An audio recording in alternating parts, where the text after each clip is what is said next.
She was determined to do so, though Qiao Xian despised her. What you've grasped now, Qiao Xian replied with a smile, doesn't change my decision to disregard your suggestions. Don't waste your efforts. Qiao Xian, you are truly foolish. That's my prerogative, you. Fine then, let's see what befalls you when you face ruin. Qiao Xian smiled in response. We'll see soon enough. Just because you failed doesn't mean others will. You used to suffer, but now you're trying to impose it on me. Madam Qiao, you've crafted a splendid plan. If Yinqing is such a fine girl, why don't you take her as a concubine for your daughter's husband once she gets married? Enough. Madam Qiao snapped. Madam Qiao erupted in anger, her gaze fixed on Qiao Xian. How could Qiao Xian be compared to her own daughter? Her daughter shouldn't endure such humiliation. That is not for you to decide. Auntie Ling, bring Yinqing to the study of the old master and ensure she serves second miss. Husband diligently. Chapter 9:16, Born B0 Senvel. CM Madam Qiao made the order as she was standing in front of her. Okay, Madam Qiao, Auntie Ling responded, her face devoid of emotion. She didn't even spare a glance at Qiao Xian as she led away the captivating Yinqing, who exuded an irresistible charm. Yinqing observed the heated exchange between Madam Qiao and Qiao Xian, maintaining her composure. She even cast a seductive glance at Qiao Xian, her smile filled with sweetness. Qiao Xian returned her gaze and marveled at Madam Qiao's discerning eye. Where did she discover such a remarkable talent? Yinqing possessed an extraordinary mental fortitude. It seemed as though Yinqing was destined to be this way, born with these qualities. Madam Qiao must have invested significant effort to acquire such a woman. Madam Qiao also felt a deep sense of satisfaction.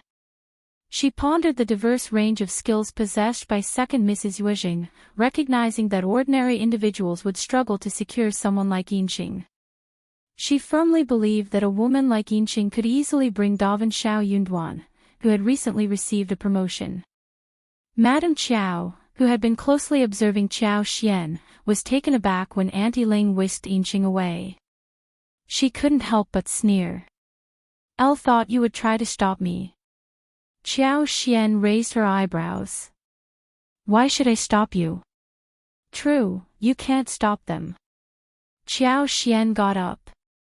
"Nothing else, I am going back to my room to take a break." She had the power to intervene if she wished, but she didn't need to. She might not be able to stop her, but her husband certainly could. If her husband couldn't resist such a minor temptation and couldn't resolve this trivial issue, then she had little hope for him. The path ahead was long, and this was just the beginning. Madam Qiao stared at her and spoke coldly, "I will arrange for someone to escort you back to your room. Rest well and refrain from causing any trouble." Qiao Xian chuckled. "I'm flattered that you're so afraid of me." Madam Qiao glared. "If you don't know how to speak, then it's best to stay silent." It was no wonder Madam Qiao held such disdain for Qiao Xian. Qiao Xian retreated to her room and awaited Xiao Yunduan's return. She had confidence in herself and in Xiao Yunduan, but she still felt a twinge of worry and unease. What if? Li Qiao and Li Xia exchanged worried glances. "Young madam, what if I go out and check on the study?" Li Xia suggested. Qiao Xian turned to Li Xia and smiled. "And what if you stumble upon something you shouldn't?" Well, Li Xia hesitated, feeling a sense of panic. Indeed, what would happen? She was just a maid, with no control over the actions of the household's master. "Young madam, I have faith in Fifth Master. He treats you so well. Yinqing is not a good person. Fifth Master will surely ignore her." "True." Li Qiao and Li Xia chimed in, attempting to console Qiao Xian. During moments of anxiety, words of comfort provided solace. Even if they knew it wasn't entirely practical, it still brought a sense of warmth and reassurance to their hearts. Qiao Xian felt a slight sense of relief, her smile returning. Yes, you're right. My husband will never disappoint me. It's getting late now, you can go and rest. Chapter 9:17, Stunning World B0's Unwilling. CM Xiao Yunduan and Qiao Xian were never required to be on night duty. Normally, Li Xia and Li Qiao would have already retired to their rooms for a break at this hour. The two maids exchanged a glance, unsure of what to do. Qiao Xian chuckled. Just go, I'll wait for my husband. Her tone dripped with disdain. With nothing to discuss or attend to in Xiao Yunduan's absence, what was the point of staying there? Li Xia and Li Qiao smiled and departed. As the night wore on, Qiao Xian sat quietly under the soft glow of the light, eagerly awaiting Xiao Yunduan's return and the future they envisioned together. That was the sight that greeted Xiao Yunduan as he pushed open the door. In the dim, yellow light, there sat a woman radiating grace and tenderness. She turned at the sound of his entrance, an immediate smile gracing her face. Her pale complexion seemed to glow, and her eyes sparkled with brightness. She rose to her feet, her waist slender and her eyes shimmering. Like a peony blossoming under the moon, she exuded elegance. Xiao Yunduan stood awestruck by the scene before him. Darling! Xiao Yunduan's heart melted, and he rushed forward, stumbling slightly. Having consumed a fair amount of alcohol to ensure his father-in-law got drunk, he was now feeling a bit intoxicated. Qiao Xian's spirits lifted upon seeing him finally return. She had not been mistaken about him. But upon closer inspection, this man appeared far from normal, tongue-tied and stumbling. He resembled a man under the influence. Qiao Xian greeted him and assisted him in getting up, immediately detecting the strong scent of alcohol, which she didn't particularly appreciate. Nevertheless, a surge of happiness filled her heart. Guiding him to a seat, she asked, "How much have you had to drink? Are you feeling uncomfortable?" "No, I'm fine," Xiao Yunduan replied, seated on the couch and leaning against her. He smiled and said, "Officer Qiao drank even more." Qiao Xian couldn't help but laugh and sigh simultaneously. "Let's not talk about him. I'll get you some water. Drink some water and let's go to bed. We can talk in the morning." "Okay," Xiao Yunduan mumbled, still relying on Qiao Xian for support. He seemed quite intoxicated. He had been struggling to stay awake, but upon seeing his wife, his vigilance waned, and he gradually succumbed to the effects of the alcohol. Qiao Xian guided him to the bed. "Darling, wake up. Let me help you lie down."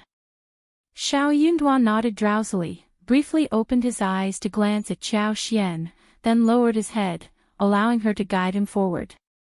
Once he was lying down, he grasped onto Qiao Xian's hands and muttered, "Darling, I didn't pay any attention to that woman.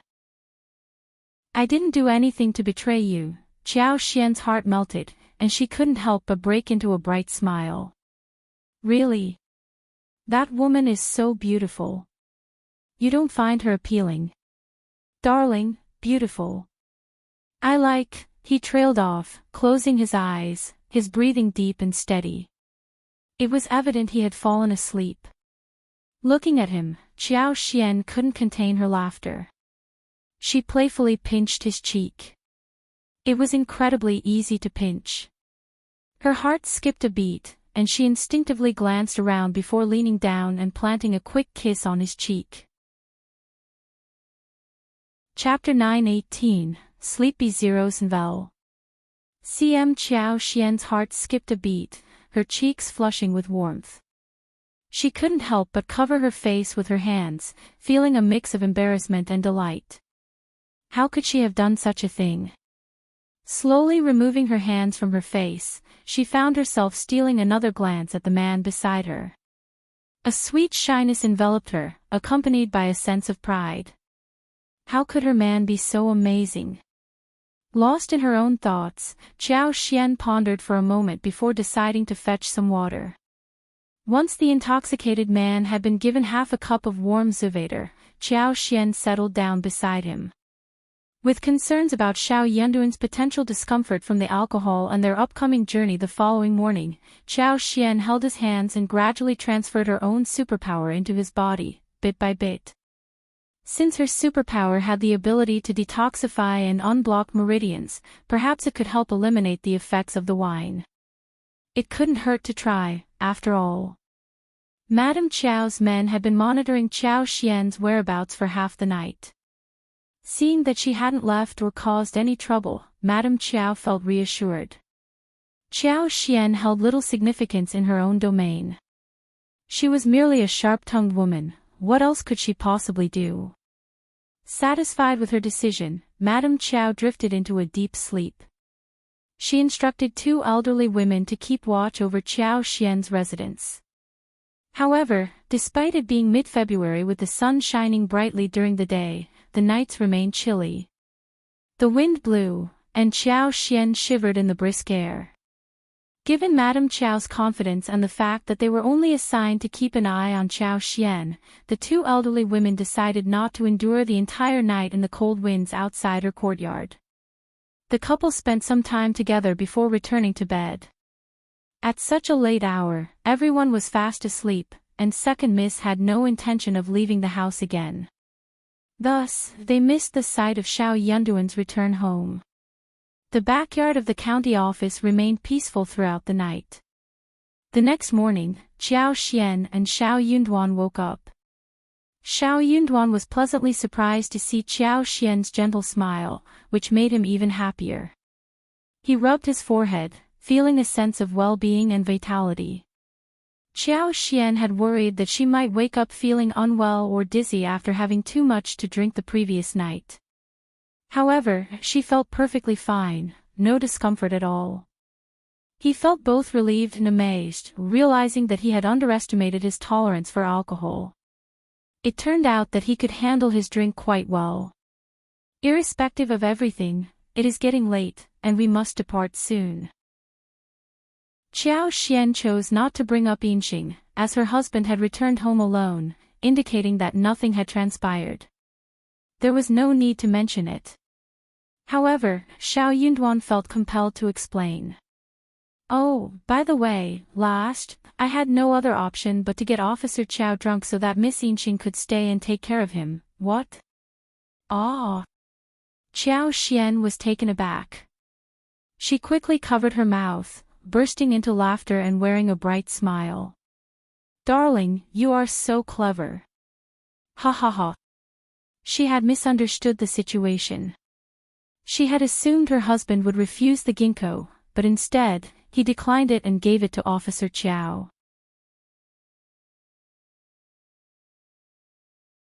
Chapter 920, Absurd B0's Novel. CM But as Yinxing gazed into Xiao Yunduan's cold and emotionless eyes, and felt the lingering ache in her legs from kneeling for over half an hour, she couldn't doubt the sincerity in his words. Every word he spoke was true. He truly had no interest in her. Yinxing felt a mix of fear and disbelief swirling within her. Despite knowing it was inappropriate, she couldn't resist asking Xiao Yunduan, Fifth Master, what is wrong with me? Why? Yinxing boldly posed this question, her charm and pitiful demeanor on full display. Xiao Yunduan remained unmoved, his tone icy as he replied, there is nothing appealing about you. Did she think that every man in the world would be captivated by her? How absurd. In his eyes, she was nothing more than an alluring yet hollow woman. Even if a man claimed to like her, he would ultimately treat her as a mere plaything. Xiao Yunduan didn't even bother to compare her to his wife, for she wasn't worthy of being mentioned in the same breath. Yinxing felt a surge of displeasure, but she refrained from asking any further. She knew there was nothing to gain from pressing him. This man wasn't lying about his dislike for her. For the first time, Yinxing felt a deep sense of shame when facing a man. She clenched her teeth and shifted her attention to County Magistrate Qiao, who lay unconscious on the couch. That was her only option. If she couldn't become county magistrate's woman tonight, Madame Qiao would ensure she had no chance at all. Madame Qiao would seek to destroy her. County Magistrate Qiao, although a minor official and advancing in age, at least offered some prospect of being a part of the family. Yinxing, young and beautiful, would always have a place by his side. It was better than having no future and remaining in ignorance. Xiao Yunduan observed Yinxing's gaze as she turned to County Magistrate Qiao, and he remained indifferent. Unable to resist, Yinxing asked, "Fifth Master, do you look down on me?" She maintained her pitiful demeanor, appearing even weaker and sadder than before, eliciting sympathy from men. Yinxing had a calculated plan.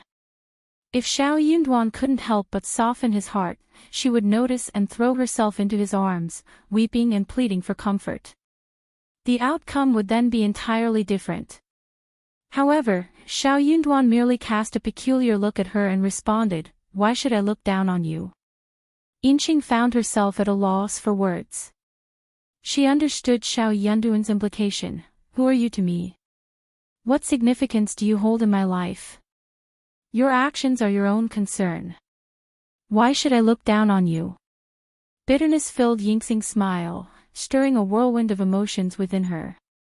It didn't feel pleasant. She had assumed that all men were alike, but that assumption was proven wrong. Chapter 921, Get Out B0's Unwilling. CM At that moment, a surge of jealousy washed over Yinxing. She couldn't help but feel envious of Qiao Xian's fortunate circumstances. Soon after, Xiao Yunduan departed. He had no curiosity about what transpired in the room after he left. All he knew was that he needed to return to his wife promptly. The alcohol he consumed weighed heavily on him, causing a slight dizziness he could no longer tolerate. After Qiao Xian and Xiao Yunduan finished freshening up, they went to bid farewell to Madame Qiao. County Magistrate Qiao remained asleep in the study. Madame Qiao was pleased to learn they had come to say their goodbyes, but when they stood before her as if nothing had happened, she furrowed her brow. "Where is Yinxing?" "Xian, now that Yinxing has become Yunduan's woman, you should treat her well and fulfill your duties as a proper wife." "Madame Qiao, please refrain from making baseless assumptions." Qiao Xian smiled. "Yinxing may have become my father's new concubine." "Madame Qiao, you can send someone to the study to confirm. As a proper wife, I assure you one will treat concubine Yinxing with kindness." "What do you mean?" Madame Qiao's heart sank as she glared at the couple. Xiao Yunduan spoke up, "Elle drank excessively last night, so I retired to my room. Yinxing is tending to my father-in-law in the study." Madame Qiao remained speechless. A chill ran down Madame Qiao's spine.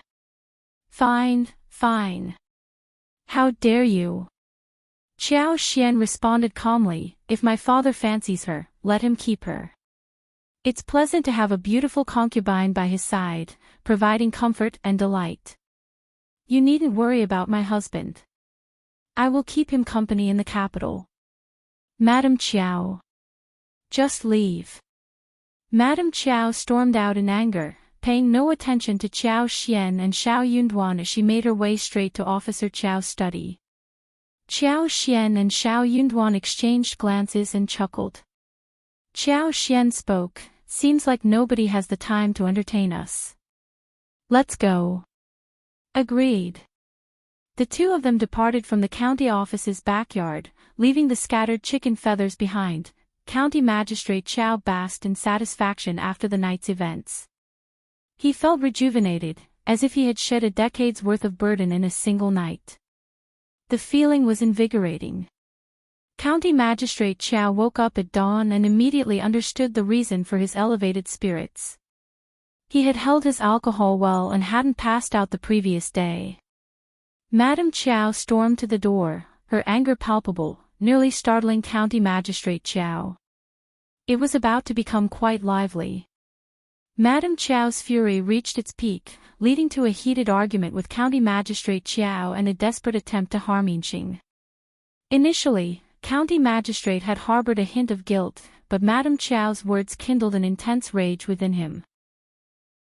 While he respected Madame Qiao as the matriarch, it didn't grant her free rein to act as she pleased. Chapter 922, Unwilling B0 Unwilling. CM County Magistrate Qiao, frustrated with the situation, snapped at Madame Qiao instead. Madame Qiao found herself powerless against Yinxing, who enjoyed the protection of her husband. Yinxing knew that her sole supporter was County Magistrate Qiao. After what she had done to Madame Qiao, she suspected that Madame Qiao wanted her dead. Yinxing was no concubine, she possessed youth, beauty, and a cunning nature.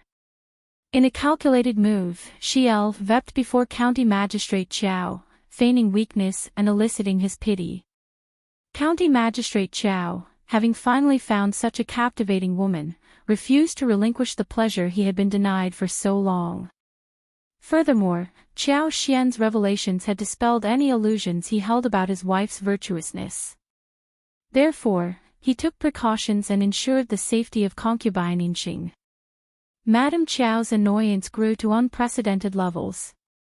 She was consumed by anger.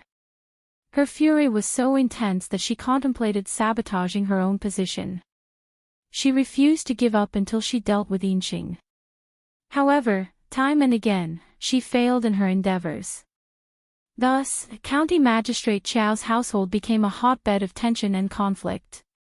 His wife and concubine engaged in heated battles.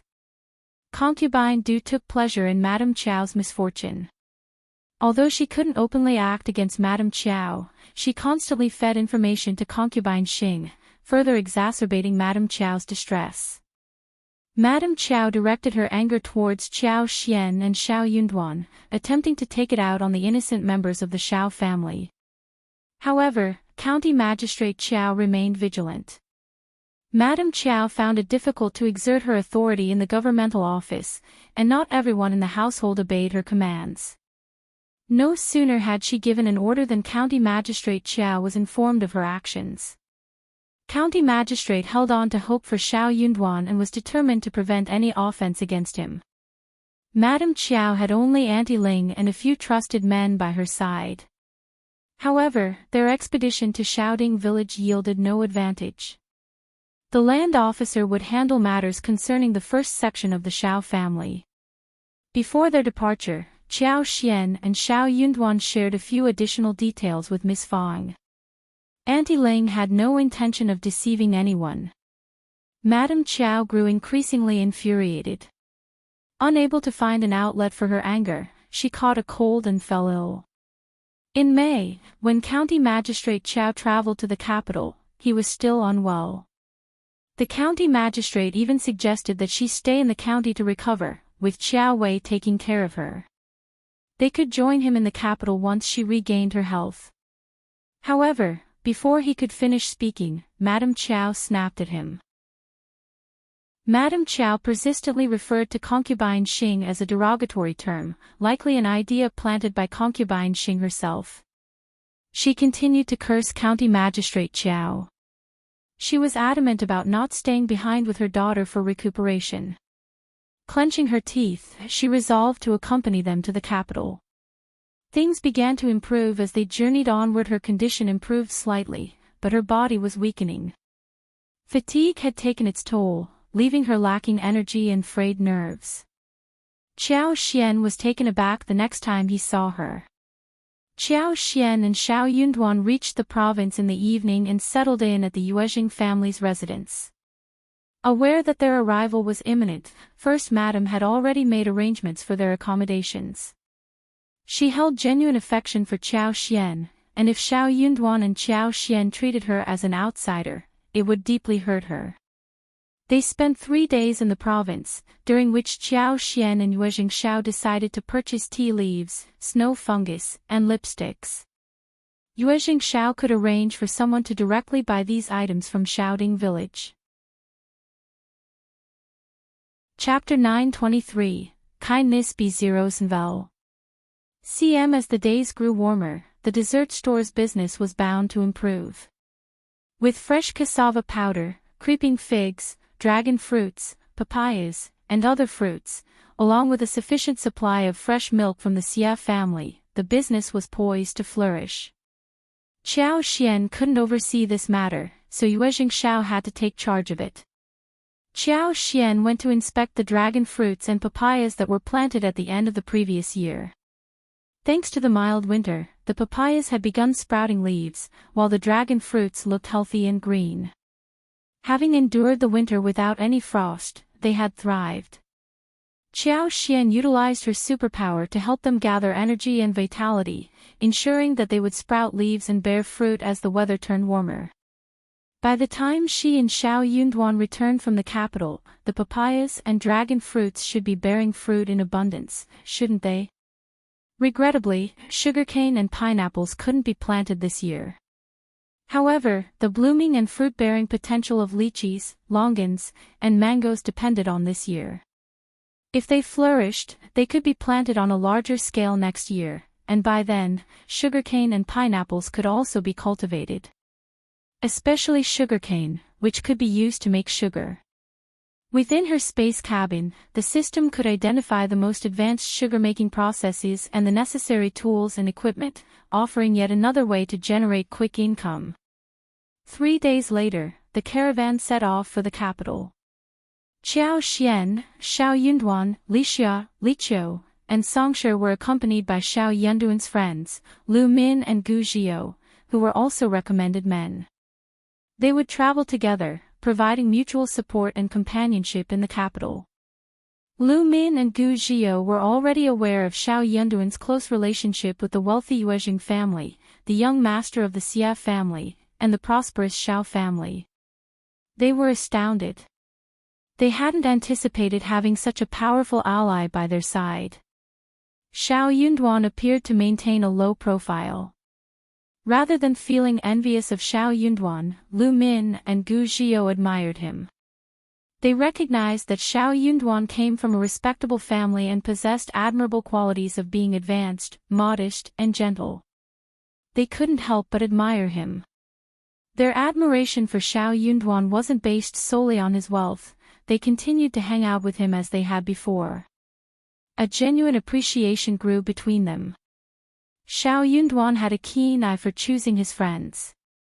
However, if Qiao Xian and Xiao Yunduan were to learn that Lu Min and Gu Zhio saw Xiao Yunduan as a low-profile rich man's son, they would find it amusing and bewildering. Those words held no truth in their relationship. On the day of their departure, First Madam bid them farewell alongside Yue Jingshao and Xie Jingrong. First Madam couldn't help but grasp Qiao Xian's hands, advising her not to be afraid of any trouble she might encounter. She asked Qiao Xian to relay a message to the northwest, where the Yuejing family store was located. It was not too far from the capital, and it might prove helpful. Qiao Xian felt deeply moved. With a smile, she expressed her gratitude and asked First Madam to take care of herself as well. The caravan was led by a boss named Tang. Observing the high regard shown to Qiao Xian and Xiao Yunduan by the Yuejing family and the Xia family, Boss Tang developed even greater respect for them. They all treated the recommended men and the older masters with reverence, as if they were their own ancestors. Chapter 924, To the Capital B0 Unwilling. CM Qiao Xian, Xiao Yunduan, Lu Nian, and Gu Zhio were not arrogant individuals. On the contrary, they were kind-hearted and did not want to burden others with their presence. They covered their own expenses for food and accommodation, ensuring they didn't take advantage of the caravan.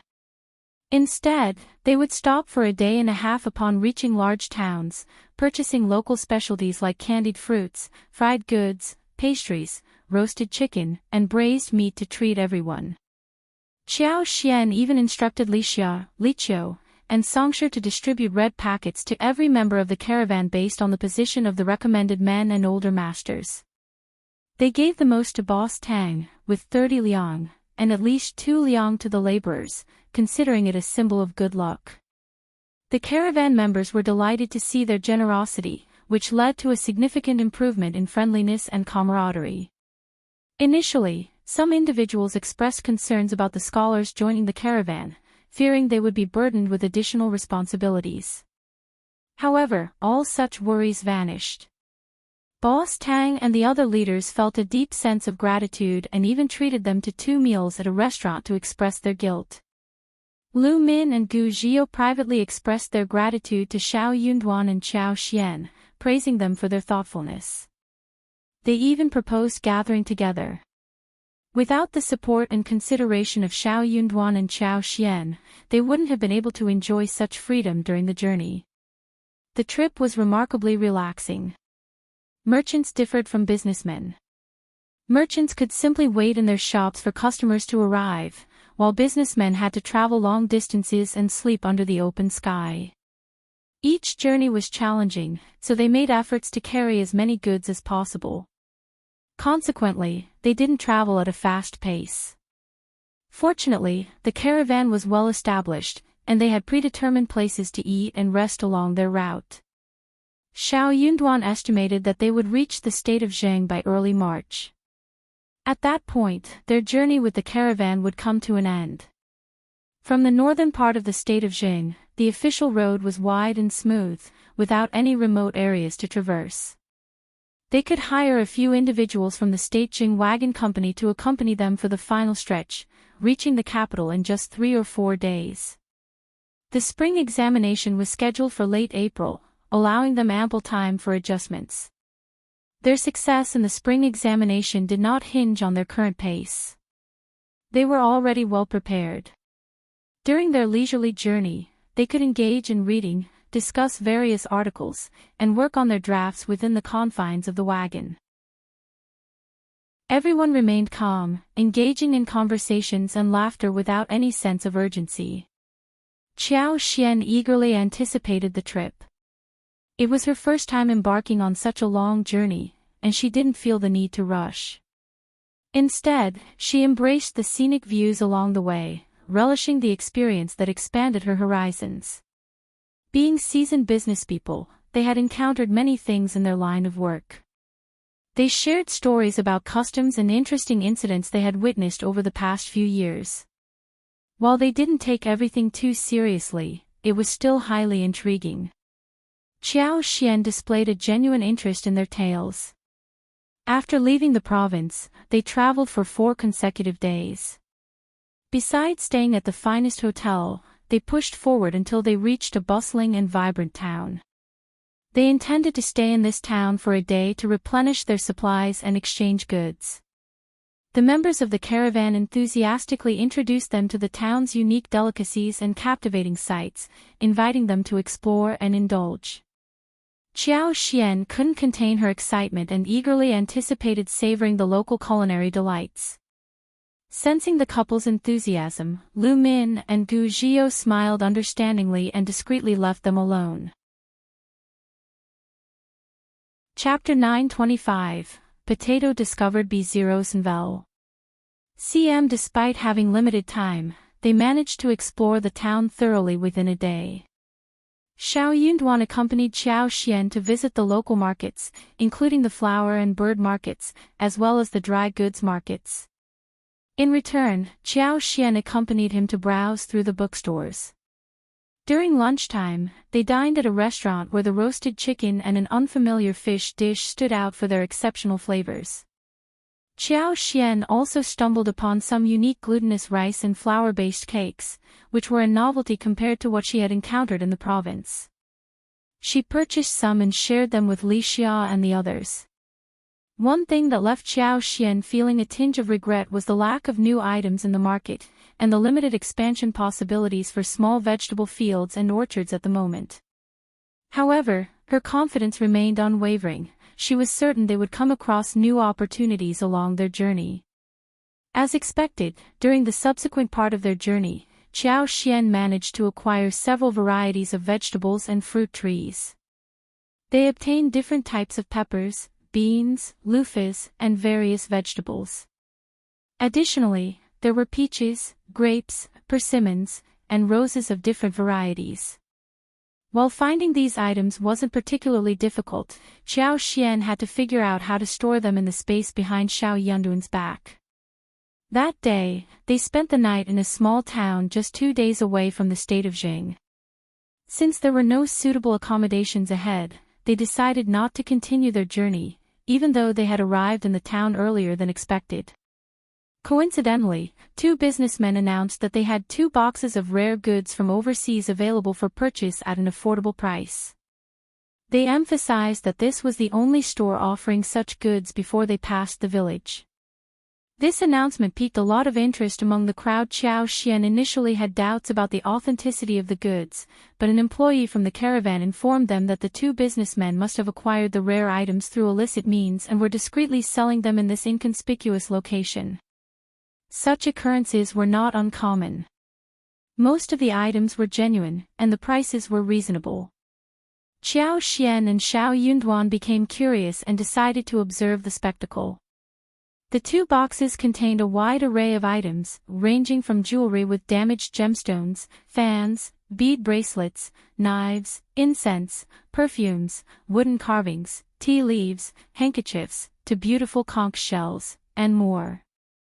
Many people were squatting on the ground, meticulously sifting through the merchandise and haggling over prices.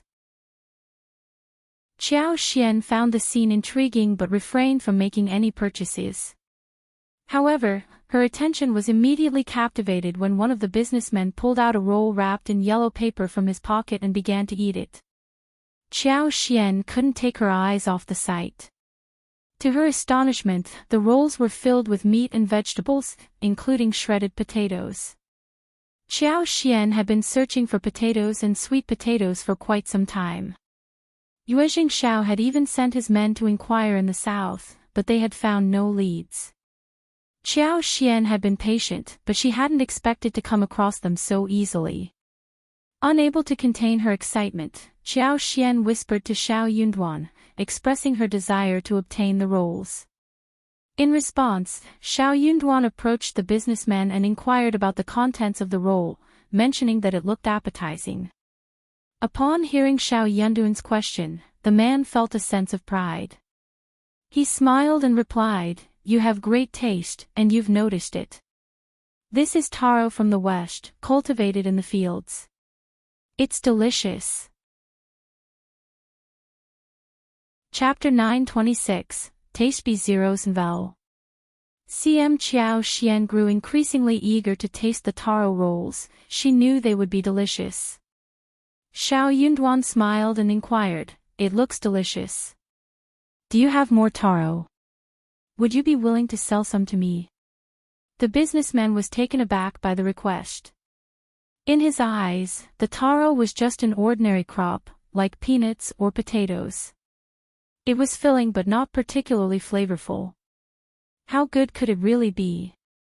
Xiao Yunduan reassured him with a smile, "I'll simply want to try it for myself." Understanding the situation, the businessman realized that this man must have observed his own enjoyment of the food and now wanted to experience it for himself. It wouldn't fetch much money, but he could sell a few rolls at least.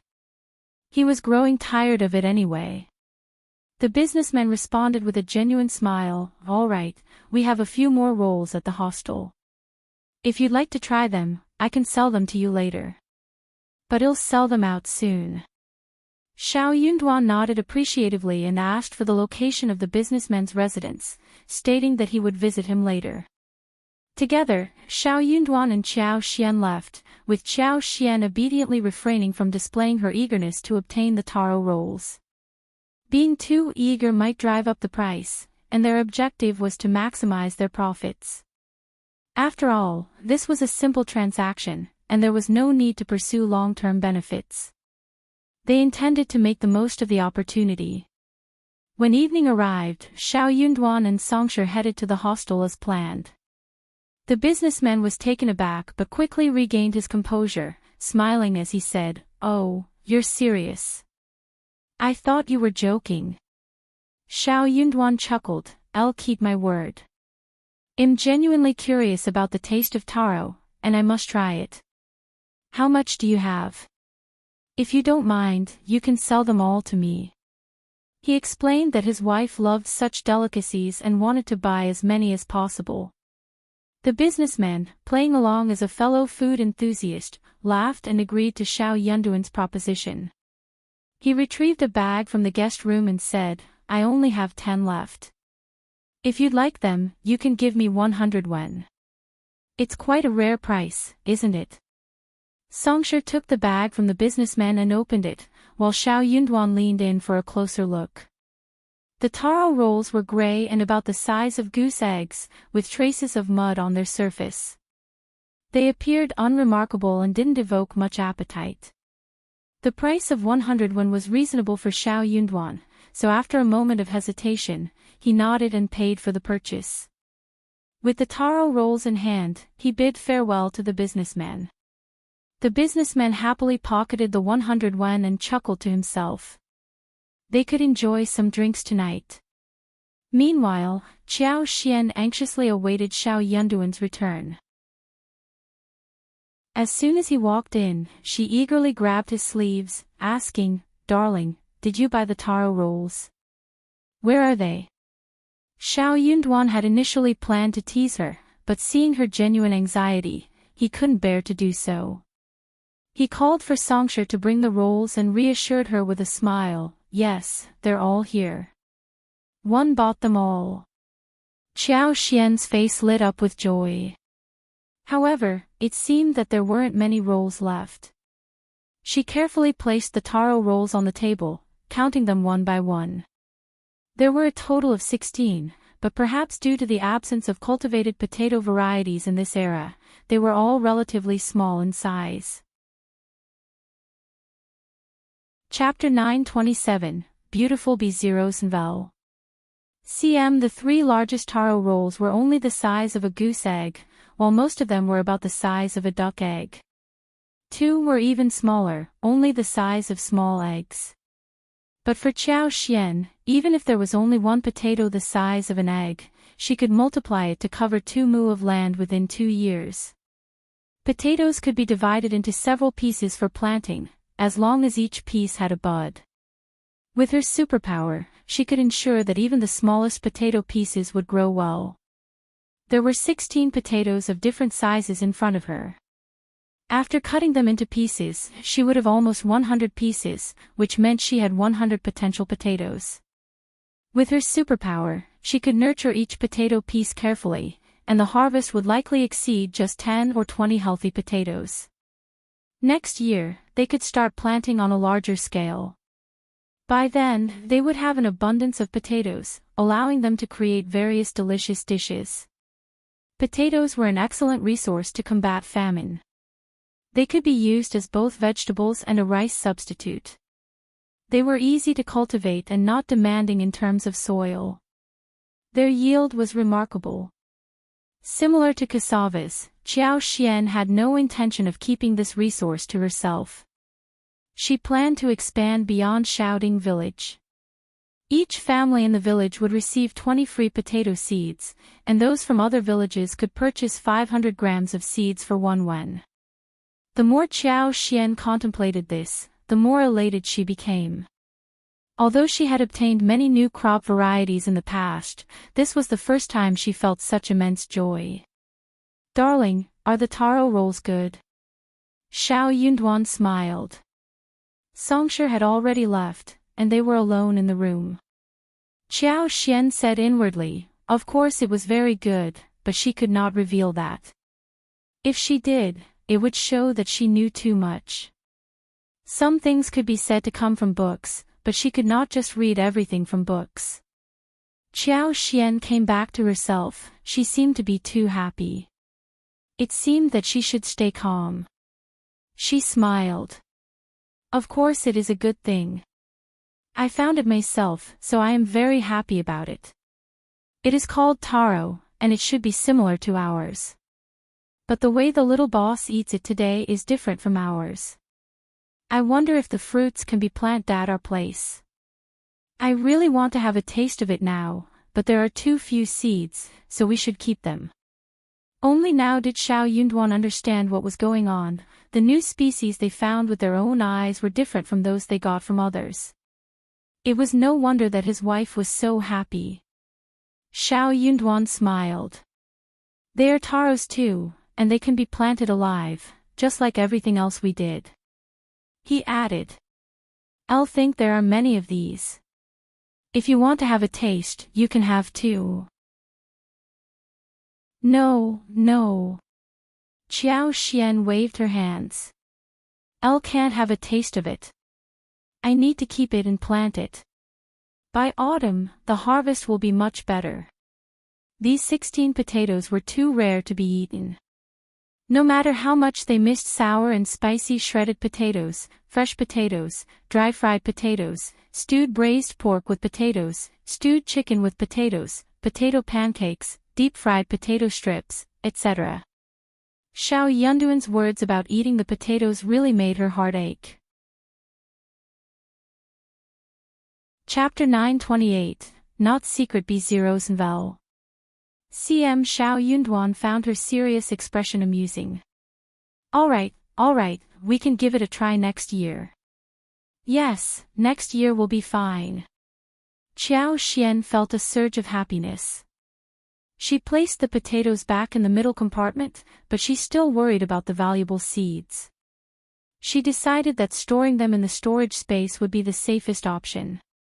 Before long, they arrived at the state of Jing.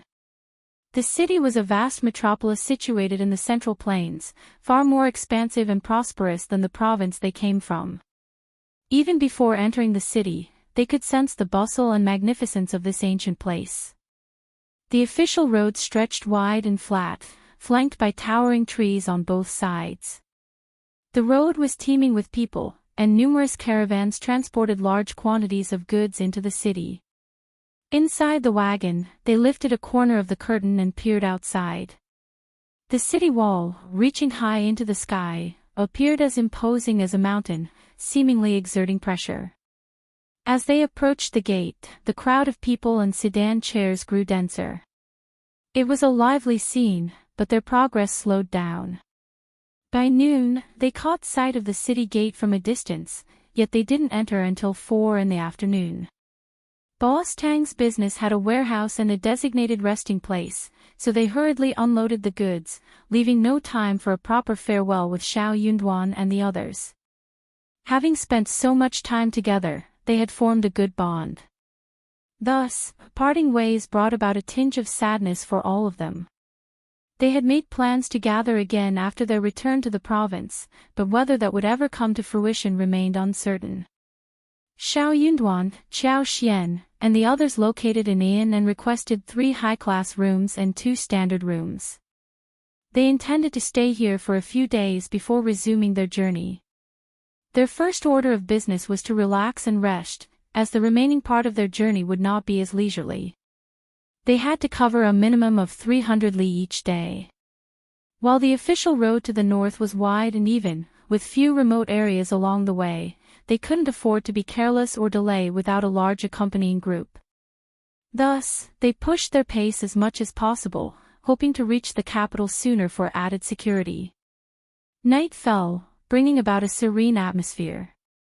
The next day, Xiao Yunduan, Lu Min, and Gu Zhio approached the inn manager to inquire about repairing their wagon. It was in need of repairs. They sought out a reputable escort agency in the area and decided to hire 3 or 4 escorts from the agency. With their original group of masters and servants, they now numbered over 10 people. This arrangement made them feel more secure. Qiao Xian offered reassurance, mentioning that it was a time of peace and prosperity, and they were traveling along the official road. There was no reason to worry, they would surely be fine. Upon hearing this, Lu Min and Gu Zhio felt comforted. They repeatedly praised Qiao Xian, claiming she was superior to them. In truth, Qiao Xian wasn't trying to console them. She wasn't afraid at all. She would simply exercise caution along the way and rely on her superpower to survey everything within a 10-mile radius. No powerful thieves could hide from her.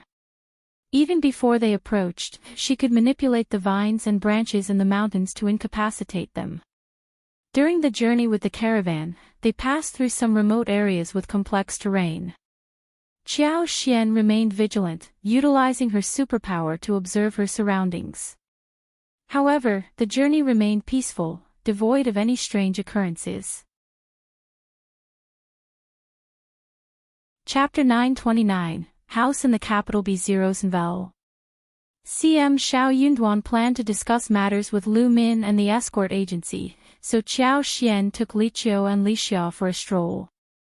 Opportunities were scarce, and Qiao Xian didn't hold much hope for new crops like potatoes. However, she came across numerous apple and pear trees. Li Xiao and Li Qiao were easily deceived. Qiao Xian found a pretext to send them away temporarily. She casually purchased fruit tree saplings and discreetly found a quiet alley where no one was around. There, she stored the saplings in her secret space for safekeeping. After 2 days, all repairs were completed, and supplies were replenished. They set off early in the morning, accompanied by the 4 escorts. It was early March, and the weather grew warmer as they journeyed northward. The sun beat down intensely. Thankfully, the weather remained pleasant, making the travel much more comfortable. 3 days later, they arrived at the capital. "We've finally arrived." Xiao Yunduan, Lu Min, and Gu Zhio all gazed at the capital with different expressions. For scholars in the world, the capital represented not just a city but also the starting point of their aspirations. No matter how ambitious one might be, if they didn't pass the spring examination, everything would be mere empty talk. Only by advancing to the next level would they acquire the qualifications to pursue their dreams. As for what lay ahead on their governmental path, it would depend on each individual's luck. Regardless, this place was undeniably sacred and brimming with hope for all of them. They were well aware of how challenging it was to advance to the next level. Many people spent their entire lives studying and still remained at the level of child student. The candidates participating in the spring examination were all exceptional individuals, standing here at this moment. Suddenly, all 3 of them became overwhelmed with emotions. High-spirited, anxious, nervous, daring, confident. Observing their reactions, Qiao Xian understood what they were going through. She must have experienced similar sentiments during the college entrance examination. The 3 of them sighed deeply and entered the town together. Upon reaching the capital, they checked into a hostel. The mission of the 4 bodyguards had come to an end. They bid farewell to them after receiving their payment and departed from the hostel, making their way home. Night fell, enveloping the city in tranquility. The following day, the 4 of them gathered at a restaurant for a small celebration. "Let's toast to our smooth journey. And may the spring examination go just as smoothly." "Yes, yes." Hey, race to a successful spring examination. Cheers. The sanctity and opulence of the city of Son of Heaven filled them with a sense of freshness and excitement. Having the opportunity to visit this place in their lifetime was a worthwhile experience. They were all in high spirits and didn't dwell too much on the upcoming spring examination. They chatted about their daily lives and shared their future plans. Xiao Yunduan and Qiao Xian had discussed their plans the previous night, deciding to purchase a small house in the intermediate area. Staying at the hostel would pose inconveniences and potentially cause trouble for the Qiao family. It could also negatively impact their performance in the spring examination. Upon hearing their plan to buy a house in the capital, Lu Min and Gu Zhio gasped in awe and expressed their admiration. "We should have known. You're incredibly generous." Purchasing a house in the capital was a feat not achievable by ordinary individuals. A small house of the same size would cost at least 10 times more in the capital compared to the province. Chapter 930, Prepared B0 Unwilling. C0M. The thought of such a venture seemed unimaginable to them. Many low-ranking officers would spend their entire lives renting a house in the capital.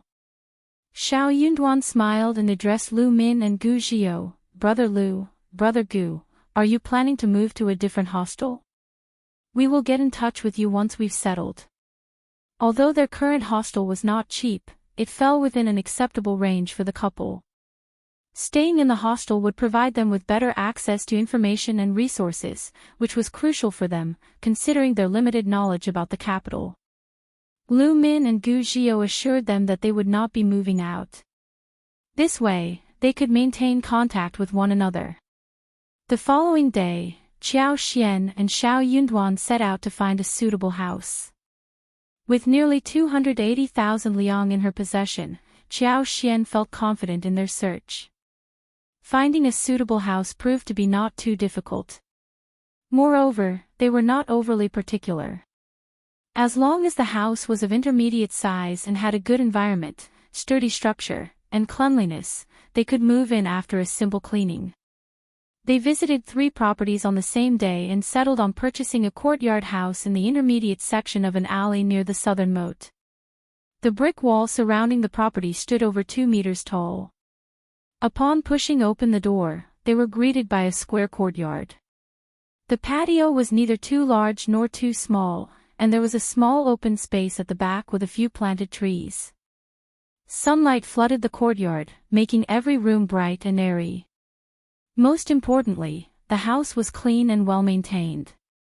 With a little dusting and the addition of some furniture purchased from an old goods market a couple of streets away, they could move in. Each household in the alley appeared tidy and well-kept, inhabited by respectable families. Not far to the north of the alley lay Long Tan Lake, which boasted a large and irregular shape. The lakeside was adorned with flourishing grass and trees, with reeds and lotus flowers dotting the shallow water. On pleasant weather days, it was a popular spot for boat tours, boasting picturesque scenery. Qiao Xian was particularly fond of this location. Despite being the most expensive option among the 3, they decided to make the purchase. They spent a total of 5,000 liang on the property. In the province, that amount of money would be sufficient to buy an area of approximately 7 or 8 mu. Qiao Xian hired a land agent to assist with the cleaning, using some additional funds for the task. The following day, they furnished the main room, east and west wing rooms, and the kitchen, moving into their new home by the afternoon. The kitchen was equipped with pots, pans, oil, salt, sauces, vinegar, and a cart of firewood. Tables, chairs, beds, cabinets, and other furniture items were added to the rooms, along with curtains, draperies, cushions, and bedrolls. The remaining furnishings could be added gradually over time. During this era, all furniture was original and environmentally friendly. There was no need to wait for the house to air out. They could settle in without worry. Now, Qiao Xian and Xiao Yunduan had a home of their own in the capital's intermediate section. Xiao Yunduan invited Lu Min and Gu Qiao to visit, sharing a meal and awaiting the spring examination. Occasionally, Xiao Yunduan and Lu Min would venture out to the gathering place of the examination candidates to catch up, chat, and gather news. Many aspiring scholars were filled with anxiety and worry. Some formed groups and pooled their money to purchase gifts, hoping to visit nobles or influential families and seek their guidance. They believed that receiving such guidance would be more beneficial than studying for 10 years. Chapter 931, Dealing with the Qiao Family B0's Unwilling. C0M Xiao Yunduan, Lu Min, and Gu Qiao chose not to involve themselves in such matters. While Emperor Xian had a fascination with Taoist Shangzhen and alchemy for longevity, the imperial examination held utmost importance in the country. With so many people watching, no one dared to stir up trouble. The consequences of any misstep would be exile and annihilation of the entire family. Unless the dynasty was utterly corrupted, the scholars participating in the imperial examination would not dare to cause any disturbance in the presence of the emperor. Furthermore, the crown prince, known for his steady and virtuous nature, commanded great respect. No one would dare to act against his favor. Hence, there was no need to pay attention to the exaggerated tales and rumors. Qiao Xian understood that she needed to maintain her composure and focus solely on answering the examination questions. This was not the time to get entangled in such matters. Xie Jingrong also warned Xiao Yunduan about the numerous instances where wealthy and influential individuals in the capital's intermediate section attempted to swindle money from others. Xiao Yunduan believed that such incidents might occur this year as well. Once they were settled, Qiao Xian and Xiao Yunduan began dealing with the affairs of the Qiao family. Deep down, Qiao Xian did not consider herself a true member of the Qiao family, nor did she desire any association with them. However, due to her wretched father and the ties of blood, it was not easy to sever the connection completely. Thus, she had to address these matters. If Xiao Yunduan were to succeed in becoming an advanced scholar, the Qiao family might not release them so easily. It was crucial to resolve these issues as soon as possible to avoid potential problems in the future. Realizing that their own reputation and career would be tarnished if they allowed the Qiao family to persistently trouble them, Xiao Yunduan and Qiao Xian decided to take action. They initiated inquiries about the Qiao family and their current situation. Unfortunately, Qiao Xian's father had initially planned to provide Xiao Yunduan with a letter of introduction, but due to the unfortunate circumstances surrounding his betrayal and indifference, the letter was lost. They were uncertain about the specific location of the Qiao family's residence in the capital, but they sought assistance from Xie Jingrong, who was able to provide them with the necessary information. Thus, they kept a watchful eye on the Qiao family, particularly focusing on Qiao Hongxi. Qiao Hongxi was Madame Qiao's legitimate son and Qiao Xian's brother.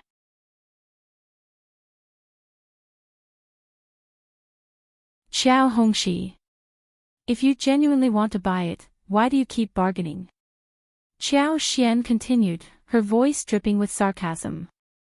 You don't seem serious about purchasing it at all. If you have no intention of buying, why can't someone else purchase it? Xiao Yunduan chimed in, my wife is right.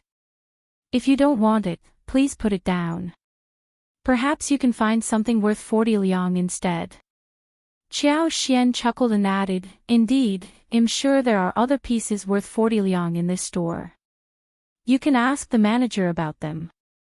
Qiao Hongxi's face flushed with anger and then turned pale. He trembled with rage. It was too much.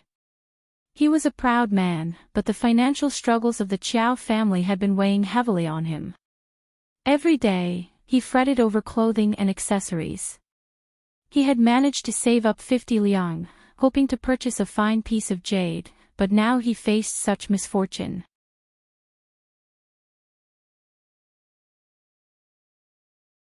She kept cursing inwardly. She had not checked the almanac today, so why did she run into this strange couple? He could not wait to drive them away because he did not want to be humiliated in front of them. But they were so difficult to deal with. Qiao Hongxi wanted to be generous, but that was not going to happen. He did not dare to pretend to be very rich anymore. Instead, he snorted and ignored Qiao Xian's words. He gritted his teeth, so be it. He took out the 50 liang from his pocket. I don't have enough money today. Here is 50 liang, and you can go to the Qiao family at West 6th Street. Chapter 934, One day that was not an unusual occurrence. Those esteemed ladies and young gentlemen didn't typically carry a substantial amount of money with them when they went shopping. Instead, they would simply choose whatever they desired, sign the bill, and request the manager to collect the payment from their family's accountant. However, there was a prerequisite for this arrangement. The family had to be a regular guest or a legitimate noble family residing in the capital's vicinity. Moreover, the expenses were considerable, amounting to at least several hundred liang, or even thousands or tens of thousands. Firstly, Qiao Hongxi was not a frequent patron, and secondly, the Qiao family lacked recognition. Furthermore, he had requested someone to retrieve 38 liang on his behalf. How audacious! West 6th Street was quite a distance away. The manager furrowed his brow and spoke with a courteous smile. I apologize, young master, but this is a small business that does not extend credit. Additionally, I am the only staff member present and need to attend to the store, making it impossible for me to collect the payment at your doorstep. Perhaps you could return at a later time. Manager Qiao was already affording Hongxi some face. He was providing him with an opportunity to save face. Qiao Xian and Xiao Yunduan remained silent. However, standing beside each other, their satisfaction was evident, intensifying Hongxi's sense of humiliation. Yet, what other recourse did he have? He was rapidly depleting his funds. He clenched his teeth and resolved to spend an additional 38 taels of silver to acquire the jade, even if it resulted in reprimands. However, they refused to allow him to make the purchase on credit. Their condescending attitude was directed at his lack of wealth. If only he possessed sufficient funds, if the Qiao family still retained their status, and if they remained the affluent and influential family of yore, the manager would not have dared to treat him in such a manner. The couple would not have dared to ridicule him. One day, he would revive the Qiao family and exact revenge on those who had belittled him. All right, then, next time, Hongxi feigned composure, but deep inside, he was consumed by embarrassment. His words came out stiffly, and his face burned with humiliation. He placed the jade back and exited the shop with his head hung low. He was in no mood to continue shopping, so he made his way home, engulfed in a despondent mood. However, he was suddenly jostled and fell to the ground. Before he could express his anger, the person who bumped into him scowled. "What's wrong with you? Can't you watch where you're going? How unlucky." Then, with a contemptuous spit, she walked away. Hongxi angrily picked himself up from the ground. This world was filled with snobbish, haughty people. He was nothing but a servant from some family, dressed like a scholar. How dare she treat him with such rudeness? He had neither wealth nor influence. How could he be subjected to such disdain? Misfortune, misfortune. Hongxi cursed silently, regretting that he hadn't consulted the almanac that day. Annoyed by Hongxi, Qiao Xian and Xiao Yunduan decided not to purchase the jade. Although Qiao Xian didn't like the item Hongxi had chosen, he bought a jade rabbit for medicinal purposes. The manager bid them farewell with a favorable impression. He smiled and saw them off. As they left the store, they exchanged smiles with each other. Qiao Xian, in particular, felt a deep inner joy. In the original host's recollection, this elder brother had always been as cold as her father. Every time he looked at her, it was as if she were a worthless pile of rubbish. Even when he witnessed the maids mistreating her, he turned a blind eye. Chapter 935, show that was not an ideal situation either. That happened to be Madame Qiao's son. That's quite satisfying. It's good to see you happy. Shall we pay a visit to the Qiao family now? Sure, let's go. It was evident that they weren't afraid to create a stir. Qiao Xian and Xiao Yunduan had the advantage of a wagon, while Hongxi had to rely on his own 2 legs. Consequently, Qiao Xian and Xiao Yunduan reached the Qiao family faster than him. County Magistrate Qiao hadn't provided Xiao Yunduan with an introductory letter, but Xiao Yunduan had written a congratulatory letter after attaining the intermediate level, serving as proof. Additionally, Qiao Xian had been born in County Magistrate Qiao's office and hadn't returned to the Qiao family in the capital since then. However, the Qiao family was aware of her existence. Furthermore, Xiao Yunduan was the recommended candidate for the spring examination. Once they revealed their identities, the Qiao family wouldn't turn them away. They didn't take the wagon all the way to the entrance of the Qiao family. Instead, they alighted outside the alley, gave some money to the tea house, securely tied the wagon to the side, and walked toward the door alongside Songshi. After a while, the gatekeeper returned and invited them inside. As for the heads of the Qiao family, none of them came out to greet them.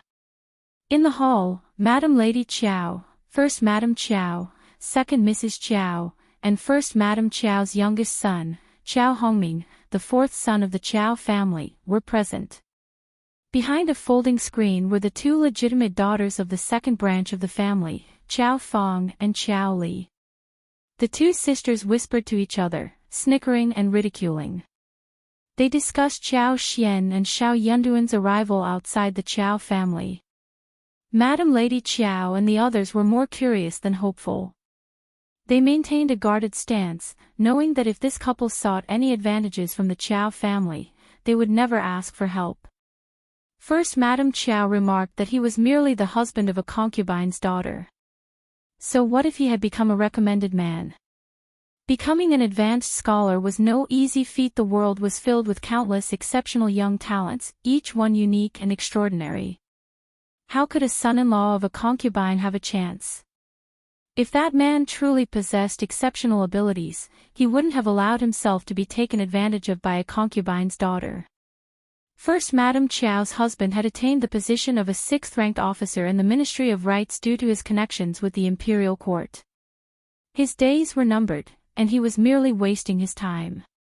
Their eldest son, Qiao Hongxi, served as an ordinary soldier in the imperial army, earning a modest income each month. The youngest son, Qiao Hongming, held the fourth position, yet he had no significant achievements to speak of. Second Mrs. Qiao's husband was unemployed, managing 2 small fields and 2 stores. Their son, Qiao Hongquang, the second son, devoted himself to studying and preparing for the imperial examination. However, he was 3 years older than Qiao Hongxi, the third son, and was only considered a cultivated talent.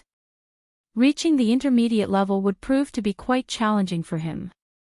When the members of the first and second branches of the family learned that County Magistrate Qiao and his son had both become intermediate advanced scholars, with County Magistrate Qiao even poised to become an advanced scholar himself, they couldn't help but feel a bitter sense of envy. County Magistrate Qiao would soon return to the capital and likely hold a higher position than old Master Qiao. This fact greatly annoyed First Madame Qiao. Qiao Xian and Xiao Yunduan would not be warmly welcomed at the doorstep. As for Madame Lady Qiao, she held a bias towards her 3 sons, just like the short and long fingers she had. Chapter 936. Not good. Eldest son was the lineal son and she relied on him, so she valued him the most. Second son was obedient and had a bad health when he was young, so she spent a lot of efforts to take care of him, so the mother and the son had a very deep relationship. Her eldest son was the lineal elder son, and she had to take care of her second son, so her third son was neglected. She had intended to let her second son become successful in his studies, but her second son failed and her third son became an advanced scholar, which made Madame Lady Qiao feel very annoyed.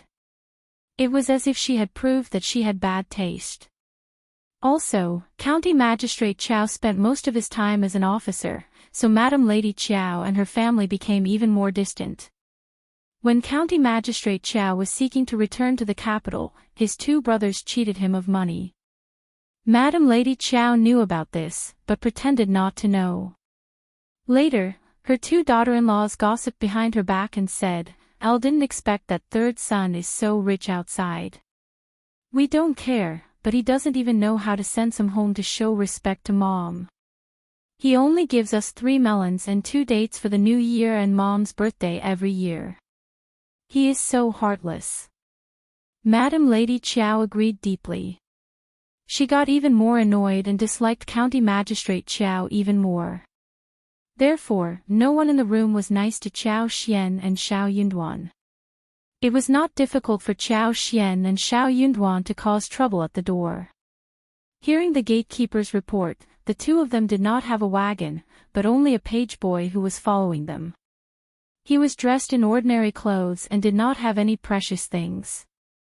The whole family immediately put them in the category of those who tried to steal something from them. Qiao Xian and Xiao Yunduan walked into the Qiao family with Songshi and greeted Madame Lady Qiao. Instantly, countless pairs of eyes turned to the couple. Those eyes were not polite at all. They were probing and sized up brazenly. If Qiao Xian and Xiao Yunduan were not mentally strong enough, they would have shivered under their stares. But they held a strong dislike for the Qiao family, harboring no intention of bowing down to them. Their tolerance had reached its limit. Qiao Xian, a member of the Qiao family, remained silent, unable to utter a word. Observing the situation, Xiao Yunduan arched his eyebrows and sneered. "How impolite of you! Is this how the esteemed Qiao family treats its guests?" "Ha!" A collective gasp resonated through the room. Everyone stood there, stunned and speechless. "Ha!" Second Mrs. Qiao huffed in disdain. First Madame Qiao also smiled, mocking Xiao Yunduan. "Impolite? You have quite the audacity." Xiao Yunduan scoffed. "If the Qiao family looks down on us, they could have asked us to leave. Such despicable behavior. How dare you?" Madame Lady Qiao's anger surged. "How dare you disrespect your elders? You have no manners." "Elders?" Xiao Yunduan retorted. "I have been here for a considerable amount of time, yet no one bothered to introduce you. So who exactly are the elders? Where are they? I waited at the entrance for quite a while before entering. What is the Qiao family up to?"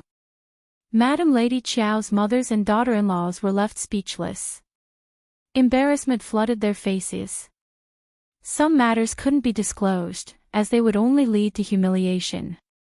However, this audacious son-in-law of the concubine's daughter seemed shameless beyond measure. How uncouth. It came as no surprise that he hailed from a small town. It came as no surprise that he was merely worthy of marrying the Qiao family's concubine's daughter. Chapter 937, Humiliation. Qiao Hongming grew increasingly irritated and forcefully slammed the table, bellowing, "No one invited you here. You came to our doorstep, and yet you're still so particular. Take a good look at yourself in the mirror." First Madame Qiao felt a slight alleviation of embarrassment and chimed in, "Indeed." Just then, Qiao Hongxi returned. Upon hearing that Qiao Xian was present with her husband, Qiao Hongxi became livid. "Qiao Xian." Qiao Hongxi rushed into the main hall with a stern expression. From a distance, he overheard his cousin's angry voice, fueling his fury even more. This shameless creature. His anger was not directed at Qiao Hongming but at Qiao Xian. He firmly believed that it must have been Qiao Xian and her husband who had offended the entire family. As he stepped into the main hall, his gaze fell upon Qiao Xian and Xiao Yunduan, and his expression changed. "What are you doing here?" Qiao Xian and Xiao Yunduan were taken aback. Qiao Xian appeared startled, lowering her head and remaining silent. Xiao Yunduan swiftly moved to shield Qiao Xian behind him, countering Qiao Hongxi. "It's you who can't afford the jade." Qiao Hongxi seethed with anger and snapped at Xiao Yunduan, "You're Qiao Xian's husband? How dare you speak to me in such a manner? Do you have any idea who I am? Qiao Xian, why are you hiding? Come out this instant." Qiao Hongxi felt a mix of fury and excitement. This was retribution in action. These two wretches had constantly belittled him, and now it was time for him to teach them a lesson. He found himself greatly surprised. Qiao Xian seemed to have transformed after all these years. She used to be timid and submissive, barely daring to breathe audibly in front of others.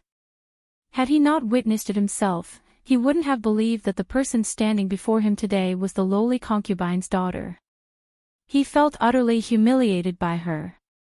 Qiao Hongxi was consumed with a desire to thrash her to death. "Qiao Xian is my wife, show some respect." Xiao Yunduan's irritation persisted upon hearing Qiao Hongxi's disrespectful address towards Qiao Xian. Qiao Hongxi sneered, "I am her elder brother, and that is how I treat her. What's your opinion? Don't you know how to properly greet people?" Xiao Yunduan retorted, reciprocity is at the core of etiquette. Since you are my wife's elder brother, I treat you the same way you treat me. You don't appear to be a person of good manners either. Is everyone in the Qiao family like this? Silence. How dare you? What a disgrace. The Qiao family grew exasperated. How audacious. How audacious. How could a son-in-law of a concubine's daughter dare to come to the Qiao family and behave in such a manner? While the Qiao family may have lost their noble title, in their eyes, they still stood as an illustrious family far beyond his reach. Did he truly believe that being a recommended man at the intermediate level made him so remarkable that he garnered praise from ignorant people in that small town of merely 500 meters? They were insignificant within the capital. To the Qiao family, they were nothing. How arrogant! Just leave this place. Qiao Hongxi bellowed so loudly that his voice cracked. Xiao Yunduan disdainfully remarked, "Why are you shouting like that? You're no scholar."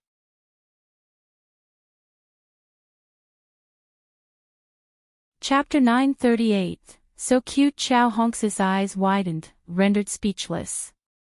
He gasped heavily, his anger too overwhelming for words. He had never encountered such audacity. How dare she claim that he was not a scholar? It was unbearable. Nonsense. I am an advanced scholar. Yes, I hold a position at the Hanlin Academy. You, on the other hand, are no scholar. You lack scholarly qualifications. Xiao Yunduan maintained his disdainful expression. How humiliating. Qiao Xian lowered her head, suppressing her laughter. Her husband was simply adorable. Do you think you have the right to make me leave? My father-in-law stated that the Qiao family would take care of me and invited me to join them when I am in the capital. Madame Yuezheng and the others expressed caution and disgust. Don't even entertain such thoughts. Qiao Hongxi sneered. Taking care of you.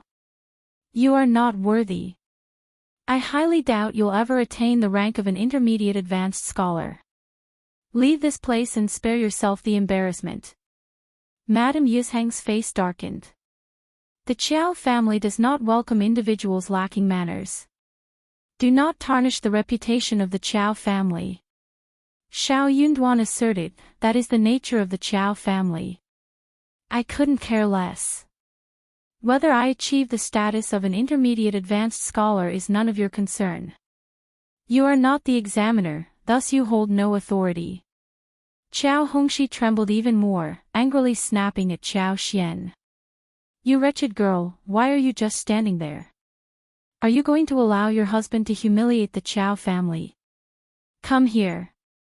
Qiao Xian quivered, timidly approaching Qiao Hongxi. Xiao Yunduan panicked and tightly held on to Qiao Xian, preventing her from breaking free. Qiao Xian struggled in his grip but was unable to escape. She glanced at Xiao Yunduan, silently signaling him to let go. She didn't care if Qiao Hongxi scolded or even hit her. She secretly hoped that Qiao Hongxi would lose control and attack her. She had resolved to make Qiao Hongxi lose his composure and unleash his anger upon her. However, Xiao Yunduan saw through her intentions. He understood that her plan was the quickest and most convenient way to resolve the situation in the province, but he didn't want that. He couldn't bear to see her sacrifice herself. Qiao Xian sighed inwardly and lightly scratched his palm, surrendering. Xiao Yunduan slowly released his grip. Qiao Xian lifted her head, her once beautiful eyes turning cold. She turned to Qiao Hongxi. Third brother, just say what you want to say to my husband. My husband has never humiliated the Qiao family, nor has he made such remarks. Third brother, make it clear that you're not bullying us just because you have the advantage of numbers. The faces of the Qiao family members darkened. Qiao Hongxi felt even more humiliated in front of the senior members of the family. Fine, fine, you're so rebellious. You were never like this before, but now look at you. You don't deserve to be part of the Qiao family. Qiao Xian smiled. I am the daughter-in-law of the Qiao family, my husband's wife. What purpose did she serve as a daughter of the Qiao family? She had never taken advantage of her position when she was considered a member of the Qiao family. On the contrary, she had led a miserable existence.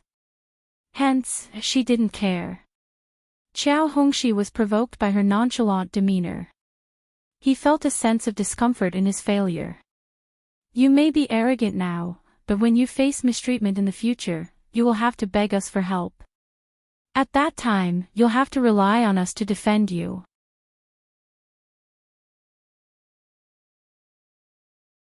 Chapter 939, One Slap. Elle never considered that. Qiao Xian raised her eyebrows with disdain. Remember this, I have never entertained such thoughts in the past, I am not entertaining them now, and I will never entertain them in the future. And what decision can you possibly make for me? Surely you don't believe that, do you? You, Qiao Hongxi's eyes widened with annoyance. The images of Qiao Xian, who mocked him for not being able to afford the jade, and Qiao Xian, who used to be timid at home, kept replaying in Qiao Hongxi's mind, intertwining and exacerbating his anger. He was on the verge of exploding. This audacious girl. Who did she think she was? How dare she flaunt herself in front of him? He had never taken her seriously, never even regarded her as a human being. Yet, one day, she had the audacity to confront him face to face, and he seemed incapable of besting her. No one could calmly accept such a transformation. For a proud and conceited person, that was inconceivable. How dare you? Qiao Hongxi slapped Qiao Xian across the face and snarled, Today, I will teach you a lesson. Qiao Hongxi's hand tingled from the impact of the slap. However, a twisted sense of satisfaction filled him as he raised his hand, preparing to strike her again. Xiao Yunduan swiftly seized his raised wrist, his expression icy. Qiao Hongxi trembled at the sharpness in Xiao Yunduan's eyes. Yet, when he considered his status as the elder brother, he straightened his posture and barked at Xiao Yunduan, What do you think you're doing?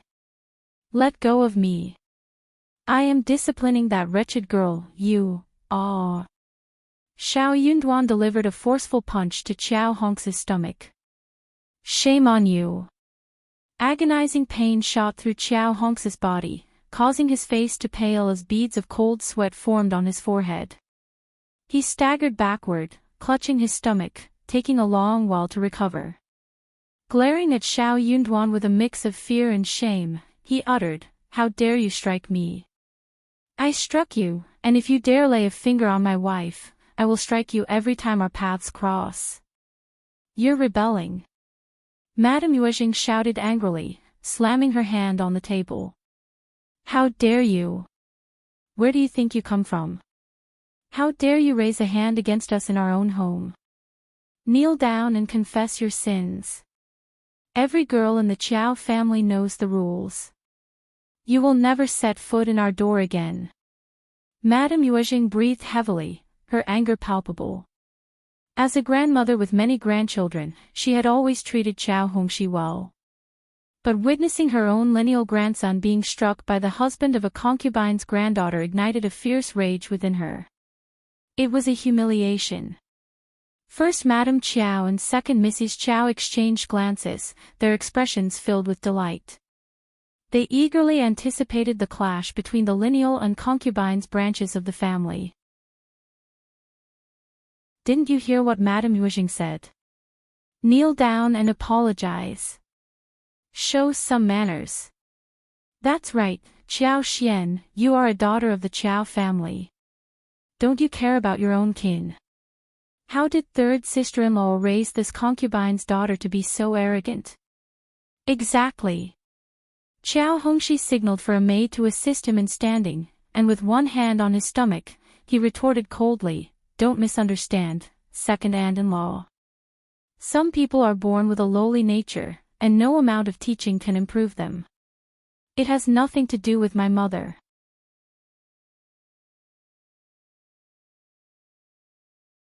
Chapter 940. Tears. Qiao Xian removed her hands from her face, revealing a swollen left cheek. Despite the pain, she remained composed and not excessively angered. Her original plan was to provoke Hongxi into taking action, but Xiao Yunduan had intervened, causing her to reconsider. However, Hongxi had still struck her with full force, leaving a stinging sensation. Xiao Yunduan gently touched her face, filled with remorse and guilt. "I'm sorry," Qiao Xian smiled and shook her head in response. She glanced at Madame Yuezheng and the others, a sneer forming on her lips. Hongxi attacked me first. Are you all blind? Is the Qiao family always so shameless? Am I arrogant? No matter how arrogant I may be, I cannot compare to the Qiao family. You not only exhibit arrogance, but also distort the truth and bully others.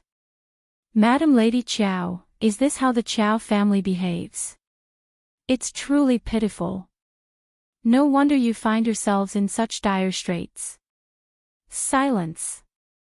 How dare you? You have no right to speak about the Qiao family. You're just a concubine's daughter, nothing more.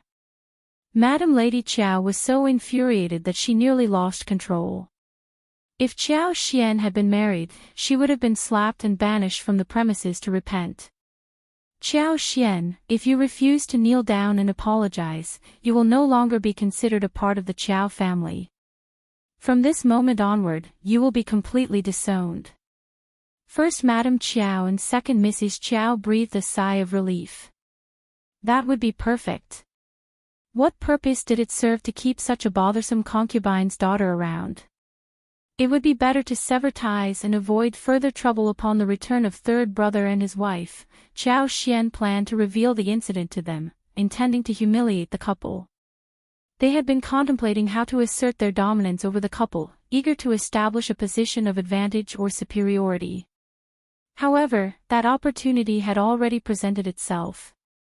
In that case, we have no ties. Qiao Xian appeared angry and wronged. But her youth and impulsiveness became apparent when she realized Madame Lady Qiao's words. I am the daughter-in-law of the Xiao family, and I want nothing to do with you. Xiao Yunduan sneered. Words alone hold no weight. Will you dare to put it in writing? Ah! Write a contract. Write it now. Inform the clan to remove this wench from our family. Madame Lady Qiao bellowed. Xiao Yunduan grew even more arrogant, sneering. Then hurry up, don't waste our time. What are you waiting for, Hongxi? Write it immediately. Hongxi sneered, filled with pride. Yes, Grandma. With those words, he instructed someone to fetch the necessary materials for writing, fully intending to do so in front of Qiao Xian and Xiao Yunduan. He felt inwardly elated, certain that a woman without her own family's support would never find happiness within her husband's family. He planned to make Qiao Xian suffer so immensely that she would have no one to defend her. Wasn't she arrogant? One day, she would weep. She would pay for her actions. Even if she knelt before her family and pleaded for forgiveness, they would not bat an eye. She was a domineering and foolish person who deserved no sympathy. As for Xiao Yunduan, he was merely a conceited man. What true skills did he possess? How could he have the audacity to participate in the spring examination in the capital? Someone would surely teach him a lesson. He was going to wait and see that happens.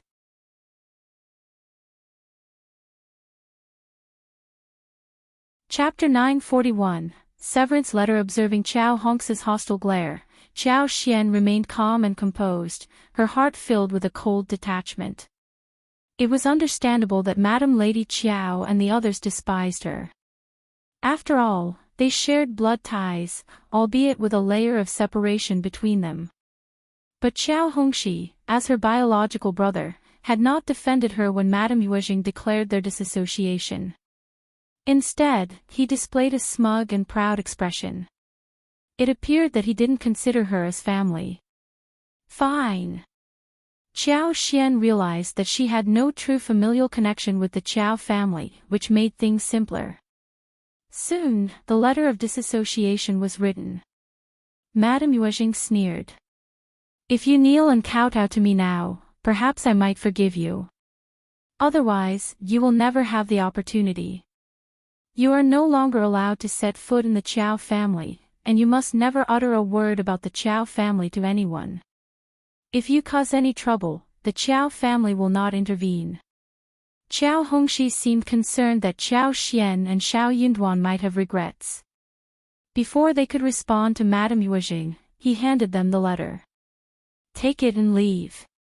Remember, you are forbidden from returning to the Qiao family, and you cannot claim any affiliation with us. Qiao Xian glanced at him and smiled.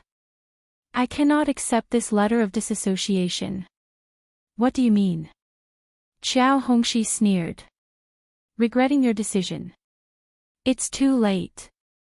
Madame Yuezhing and the old master of the Qiao family did not affix their fingerprints to the letter, so I'm concerned that you may go back on your word. Qiao Xian's seemingly casual remark caused an uproar within the Qiao family. How dare you? How unreasonable. You. Fine. Bring me the letter of disassociation, and I will sign it. Madame Yuezhing glared at Qiao Xian, her gaze filled with a desire to inflict harm. She scowled. You certainly hold yourself in high regard. First Madame Qiao sneered as well. She turned to the relative beside her and ordered, Go fetch the old master and inform him that something is amiss at home. Second Mrs. Qiao didn't want to be left behind. Bring second old master here too. Soon, the two Qiao family patriarchs returned to the mansion, their expressions far from pleasant upon seeing Xiao Yunduan and Qiao Xian. Old Master Qiao exuded an air of dignity, even emitting a contemptuous snort through pursed lips. Evidently, Qiao Xian had divulged everything to the servants during their journey. They held no fondness for Qiao Xian and Xiao Yunduan either. However, their overconfidence failed to intimidate Qiao Xian and Xiao Yunduan. Xiao Yunduan spoke, You must be the old master and second old master of the Qiao family. Please sign the contract and provide us with the letter. We shall take our leave. Xiao Yunduan's tone and expression irked the two patriarchs, fueling their annoyance further. It was no wonder the entire family found these two individuals exasperating. They were insufferable. How impolite of you. You don't even know how to address me as uncle. How ill-mannered. Sign it. The second old master sneered. Are you serious? Don't you dare regret this. Qiao Xian retorted, Why would we regret it? Or is it you who regrets? Madam Lady Qiao made the promise, and you lack the filial devotion to honor it.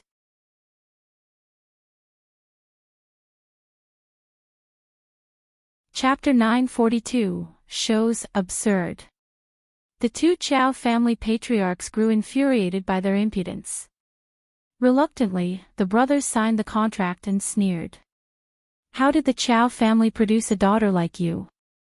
When third brother and his wife return, I will certainly inquire about this as their elder brother. Xiao Yunduan took the letter and began reading it. Qiao Xian maintained a calm smile. Sure, go ahead and ask them. If it's convenient, you can even let me know their responses. I'm curious to see how they've been educating their children all these years. The two old masters stood dumbfounded, caught off guard by Qiao Xian's audacity. Madam Lady Qiao grew increasingly annoyed. Just leave already. Xiao Yunduan gently pulled Qiao Xian. Let's go. Qiao Xian nodded and followed him, without casting a backward glance. The Qiao family seethed with anger, hurling curses at Qiao Xian and Xiao Yunduan for their unreasonable behavior. They continued to blame County Magistrate Qiao and Madame Qiao for raising such a rebellious girl. It was utterly humiliating. Suddenly, second Mrs. Qiao smiled at Qiao Hongxi. Oh, by the way, Hongxi, you seemed familiar with them. Have you met them before? Madam Lady Qiao also recalled. Yes, Hongxi, how did you come across them? Qiao Hongxi felt somewhat embarrassed. He had been humiliated by Qiao Xian and Xiao Yunduan right before his eyes. Therefore, he vaguely replied, I bumped into those two individuals on the street, and they ended up accusing and scolding me. I knew they weren't good people. They're just troublemakers. Madam Lady Qiao displayed a look of disgust. Bitches will always be bitches. They're foolish and despicable. I was concerned they would continue to bother us, but it seems it's all too easy. If anyone dares to approach our doorstep again, instruct the gatekeeper to drive them away immediately. They all nodded in agreement. Old Master Qiao chimed in, Mom, Xiao Yunduan appears to be dim-witted, and he's certainly not qualified to become an advanced scholar. After the spring examination, they'll leave the capital and never return. Let's just pretend they don't exist. I don't think we need to inform the clan about this. What do you think? Removal from the clan was a significant matter. They would have to report the reasons to the relatives within the clan, and both parties would provide a clear explanation in person. Then, the clan would decide whether to proceed with the removal. Although the Qiao family had the final say within the circle, going through the motions to formally remove Qiao Xian from the clan would still bring humiliation to the Qiao family if word got out. It wasn't pleasant to have raised such a mischievous daughter within the Qiao family. Madame Yuejing pondered for a moment and nodded. All right, that's a fair deal for her. As soon as Qiao Xian and Xiao Yunduan stepped out of the Qiao family, they clung to each other, crying in each other's arms. They gazed up at the gate of the Qiao family, tears streaming down their faces. Xiao Yunduan wore an expression of fury as he patted her back, gently comforting her. Willow Branch Alley was a bustling and populous street, filled with residents and numerous small vendors who frequented the area to sell their wares. Everyone enjoyed watching a spectacle. Many household servants and maidservants couldn't help but gather around, whispering to each other with curiosity.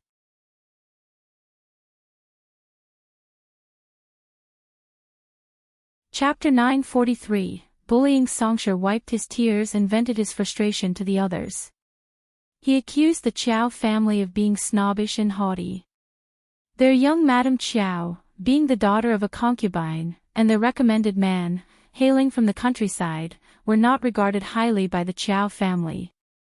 Despite visiting the seniors in the capital for the examination, they were inexplicably humiliated. Young Madame Qiao couldn't bear the grievance and was even slapped twice. She told them to leave and never come back, and she even wrote a letter severing their relationship. Writing such a letter was no easy task, and upon hearing these words, the 10 individuals listening to the commotion gasped collectively. A letter of severance. Did I hear that correctly? Goodness, that's going too far. What happened? Something must have occurred for the Qiao family to do this, right? We all know what the Qiao family is like. Looking down on a concubine's daughter and son-in-law is not surprising. Exactly, no matter the circumstances, the couple traveled all the way to the capital and didn't even want to be associated with their relatives. They must have been offended in some way. And the Qiao family, that's true. The Qiao family's gatekeeper witnessed the whole incident and rushed inside to relay the message. Just as Qiao Xian and Xiao Yunduan were about to leave, Xiao Yunduan held Qiao Xian's hand and they departed. Back at the Qiao family, the gatekeeper hesitated to disturb Madam Lady Qiao, so he reported to First Madam Qiao instead. She sneered, how audacious they are. They dare to bring ruin to our family. Gather some people and drive them away. Qiao Xian and Xiao Yunduan had barely left when the Qiao family's gatekeeper and 3 or 4 fierce servants rushed out. The onlookers continued to observe the spectacle. Witnessing the menacing expressions of the Qiao family servants, they exchanged knowing glances among themselves. What else was there to comprehend? TSK, what a bully. It seemed that Qiao Xian's assessment was accurate. As they boarded the wagon, Xiao Yunduan instructed Songshi, who was driving, head to the nearest medical center. Qiao Xian glanced up at him and mustered a smile. The pain in my face has subsided. It'll be fine with just a damp cloth. Xiao Yunduan gently caressed her cheek and spoke in a low, resonant voice, it must still hurt.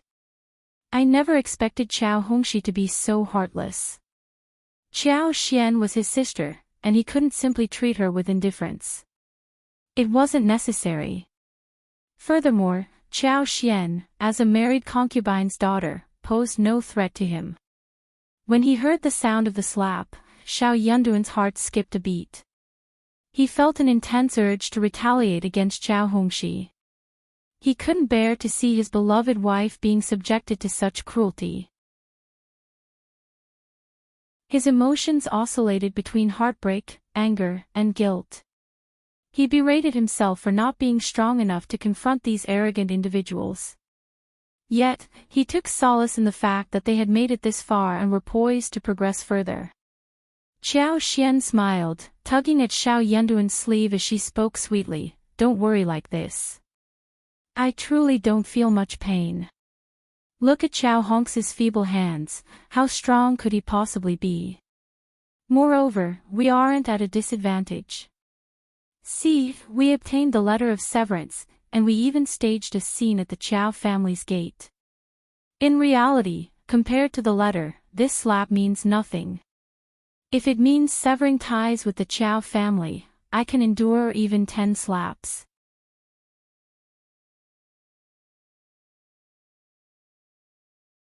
Chapter 944, Grievance. Qiao Xian's eyes widened, and she froze in place. Xiao Yunduan leaned in and tenderly kissed her lips. It was as if he was concerned that the handprint on her face might cause her pain, so he kissed her with utmost care and gentleness. He pressed his cool lips against hers and then released her. Qiao Xian's cheeks turned crimson. She lowered her head, unable to meet his gaze. It was such a humiliating situation. A surprise attack. It felt improper. Observing her head lowered, her ears tinged with a blush, and her neck adorned with a faint layer of redness, Xiao Yunduan felt a sense of satisfaction. So his wife could become shy so easily. What would she do in the future? As he pondered this, a burning sensation surged in his heart. Recalling the tenderness of their kiss, Xiao Yunduan's eyes narrowed. He grasped Xiao Xian's hands and spoke softly, "You mustn't behave like this anymore. I won't allow it." Xiao Yunduan was consumed by anger, thinking about how Qiao Xian could have evaded Qiao Hongxi's slap. She wouldn't have been subjected to such a harsh blow from him. But she didn't even attempt to dodge it. It was as if she purposely let herself be slapped. Qiao Xian was taken aback. She turned to face him. Xiao Yunduan grew exasperated, yet he couldn't help but chuckle. He pinched her cheeks gently. "You have to stay away from doing that." Qiao Xian blinked and averted her gaze, offering a smile. "Oh, you caught me. I was planning to dodge it, but I thought getting slapped would make it more convincing." Xiao Yunduan remained silent as he gazed at her. Qiao Xian was quickly defeated. All right, I'll dodge it next time. I don't need your pity. I don't need your pity anymore." Qiao Xian exclaimed, her voice filled with determination. Qiao Xian's words warmed her heart. She nodded in acknowledgement. Understood. Despite her inner happiness, when she smiled, she inadvertently moved the corner of her mouth too much, causing a twinge of pain from her wound. Xiao Yunduan, who had been smiling back at her, grew alarmed once again. "Does it hurt? Just endure it a little longer." "Songshi, why are you driving so slowly? Hurry." With urgency, Xiao Yunduan guided Qiao Xian into the clinic, calling out for a doctor. His anxious tone startled the doctor, who assumed a highly important patient had arrived, and greeted them with utmost seriousness. However, upon seeing Xiao Yunduan's request for a diagnosis of Qiao Xian's facial injury, the doctor became tongue-tied. He glared at him and muttered, "It's just a superficial wound, isn't it? Take a bottle of ointment home, apply it a few times, and there won't be any trace left. What's the point of making a fuss?" Xiao Yunduan couldn't believe it. "Is that really enough? Look at her swollen face, it's a serious injury. Shouldn't you prescribe additional medicine?" The doctor glared back. Feeling humiliated, Qiao Xian kicked Xiao Yunduan and spoke to the doctor. "Just ignore him. He's intoxicated and speaking nonsense. Please give us some ointment." Xiao Yunduan was about to say something when Qiao Xian shot him a glare, silencing him. Yet, she still felt nervous as she observed Xiao Xian.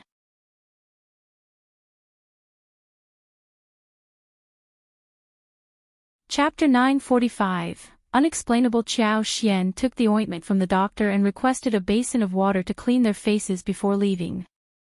The doctor stared at Xiao Yunduan for a while, then waved his hand impatiently. "Just go." Expressing gratitude, Xiao Yunduan led Qiao Xian to the back hall. Qiao Xian remained silent, conflicted between feelings of humiliation and happiness.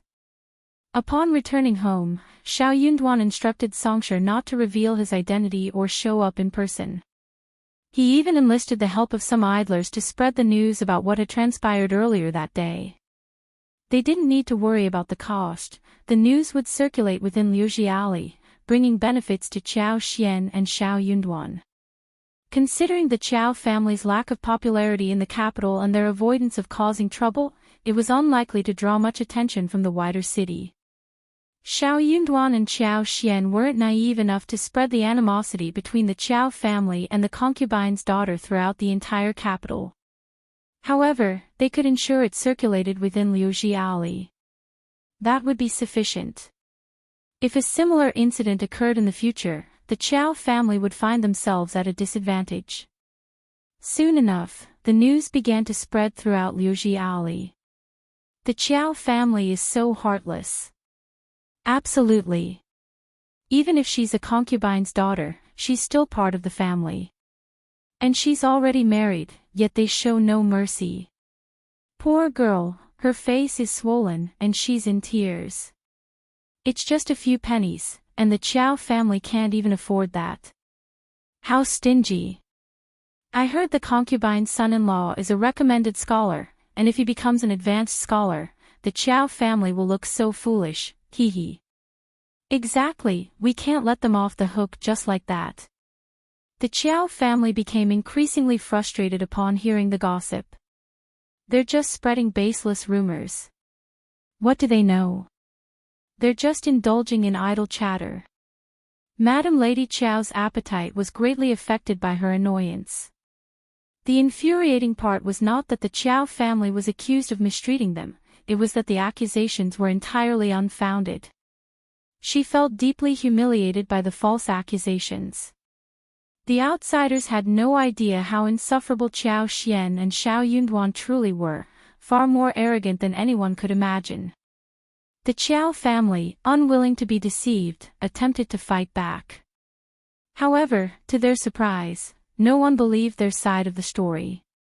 The idea that the concubine's daughter and her husband would be audacious enough to provoke and disrespect the senior members of the Qiao family, even demanding a letter of severance, how preposterous. Were the Qiao family out of their minds? How could they utter such absurd claims? Madam Lady Qiao realized that she had to concoct a convincing narrative. Otherwise, she would appear utterly ridiculous. After all, they were newcomers, and the son-in-law of the Qiao family was preparing for the spring examination. What purpose would they have in provoking the Qiao family? Normally, people would seek their favor to garner support. And to suggest that she had willingly requested the letter of severance, how absurd. Moreover, what about the slap on the concubine's daughter's face? Did she slap herself? The Qiao family found themselves speechless. Aside from vehemently insisting on the truth, they couldn't offer any plausible explanations. "We're telling the truth, I swear."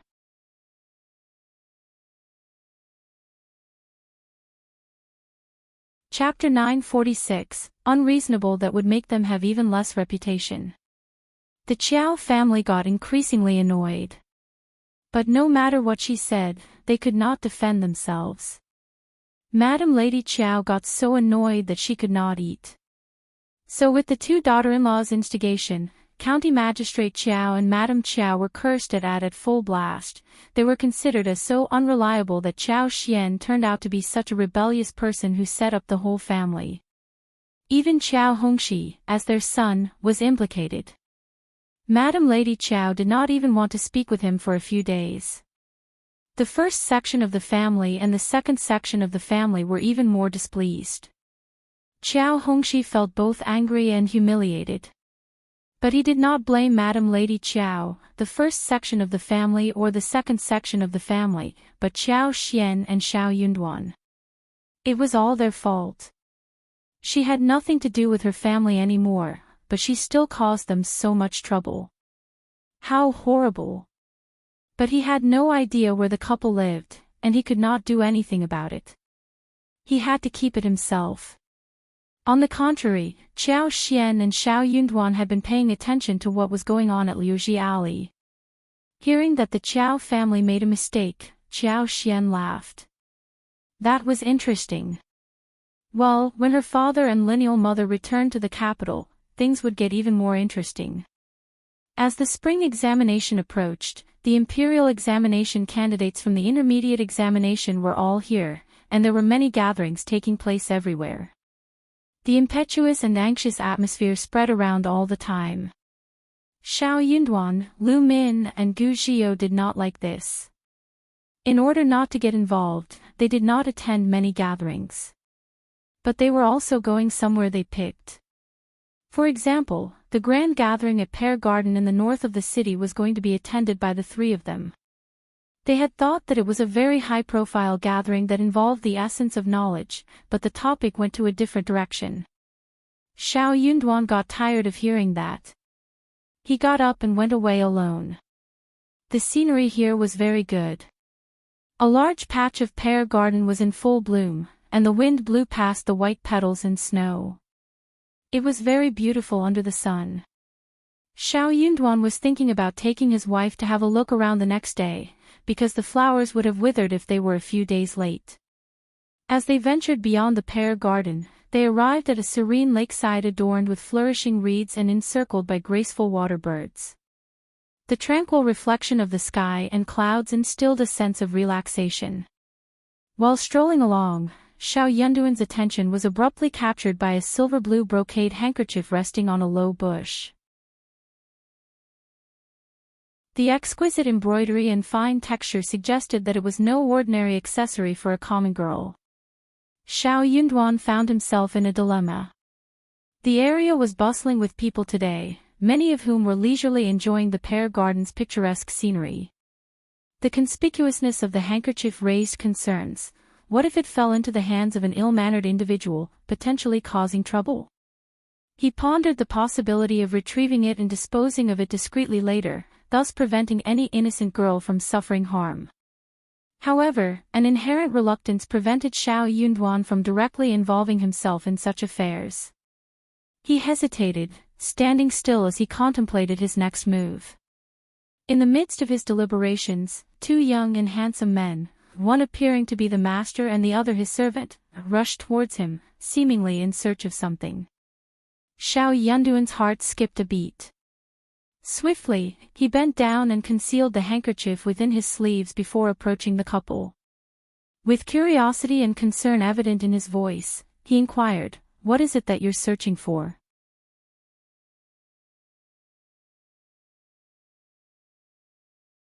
Chapter 947, Handkerchief. The lady and servant appeared startled by Xiao Yunduan's presence.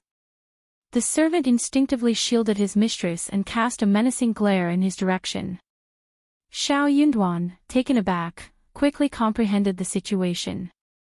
These individuals were not handsome men as he initially thought, rather, they were likely a lady accompanied by her maid. Having spent time with Qiao Xian, who occasionally disguised himself as a man, Xiao Yunduan was well acquainted with women dressed in male attire. He even believed his own wife outperformed the figure before him in masquerading as a man, although she too could not endure close scrutiny. The maid seemed to perceive Xiao Yunduan as a troublemaker, emitting a disdainful snort and fixing him with an aggressive gaze. "None of your business. Step aside." Frowning, Xiao Yunduan felt a sense of revulsion. However, considering the circumstances, a woman and an unfamiliar man of unknown background and character, it was reasonable for them to exercise caution. If the handkerchief truly belonged to this lady, he could return it to her. Xiao Yunduan straightforwardly voiced his intention. "I came across a handkerchief earlier. Could you inform me, where is it? Show it to us immediately." The two maids turned pale, and before Xiao Yunduan could finish his sentence, the maid snapped at him, perceiving a threat in his words. Disgust mounting, Xiao Yunduan retained his composure and calmly replied, "Apologies, but I am unaware of the handkerchief's owner. If it belongs to you, kindly describe its embroidery. If your description matches, I will gladly return it." The maid became furious. "You, humph." The lady interjected, her laughter tinged with intrigue, as she cast an appraising glance in Xiao Yunduan's direction. "Young master, you are quite bold. My handkerchief bears an embroidery of peony flowers, with the word Shan adorning the side. Would you like to verify?" Her final statement clearly carried a playful tone. Without scrutinizing the handkerchief closely, Xiao Yunduan returned it to the lady. "No need, I believe it is yours." He nodded at her and proceeded to depart. "Young master," the lady called out, halting his departure, and chuckled. "Might I inquire about your name, young master? Are you also participating in the spring examination?" Xiao Yunduan paused momentarily, deliberately ignoring her, and walked away swiftly, soon disappearing from their view. The lady, Tian Shanshan, found even greater amusement in the encounter. She chuckled gleefully, her beautiful phoenix eyes reflecting her genuine interest. She murmured to herself, "This person is quite intriguing." It's rare to encounter such an interesting and well-mannered young master. The handkerchief was crafted from palace-grade incense figurine, a material discernible to anyone, even those unaware of its significance. Its embroidery exemplified exquisite artistry, requiring several days for even the most skilled embroiderers to complete. Being a recommended man, Xiao Yunduan possessed astuteness. He could discern that the person owning such a handkerchief undoubtedly hailed from an exceptional family. If the handkerchief were to be found in someone else's possession, it would pose a significant inconvenience. With the approaching spring examination, everyone sought advantageous connections. A great opportunity might have presented itself right before him, yet he disregarded it entirely, not even entertaining a conversation. This man proved to be truly captivating. As Tian Shanshan pondered, his handsome countenance, tall and slender like bamboo, and his captivating black gem-like eyes resurfaced in her mind. Heat tinged her cheeks, and her heart skipped a beat in response.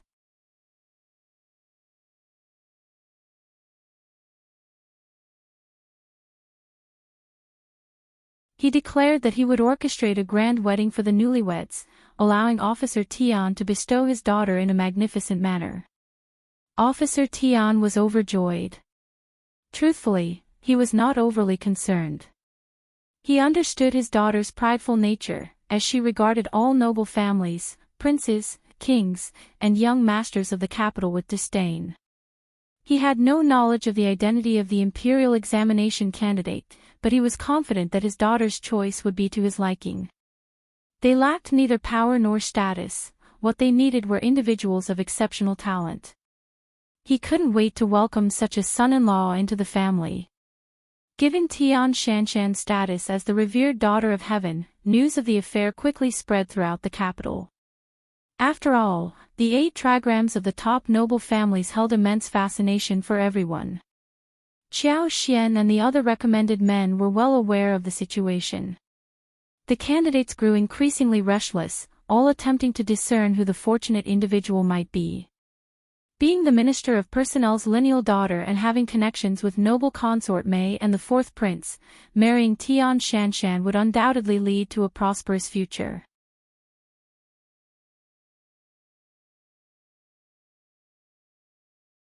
Chapter 949, Madness. They engaged in speculation regarding the potential candidates. The candidates humbly denied any involvement while secretly reveling in the possibility. Many individuals began ingratiating themselves with the candidates. Some self-centered candidates dismissed the notion of being the one, believing themselves to be superior to others. Although they might not possess the same wealth, they considered themselves more advanced. Lady Tian was not a superficial person, and perhaps she valued talent above all else. Or perhaps it was simply fate that had brought them together. They saw an opportunity before the final revelation. Qiao Xian was delighted, even engaging in conversation with Xiao Yunduan and asking for his opinion on the culprit. Xiao Yunduan found himself torn between amusement and exasperation. He had no idea of Lady Tian's preferences. Besides himself, no one else could accurately guess which recommended man she favored. These people had far too much free time on their hands. Furthermore, Lady Tian must have been teasing them all. Qiao Xian also smiled and responded, "Darling, you're absolutely right. It doesn't matter who he is, as long as it's not you." Xiao Yunduan grinned. Of course.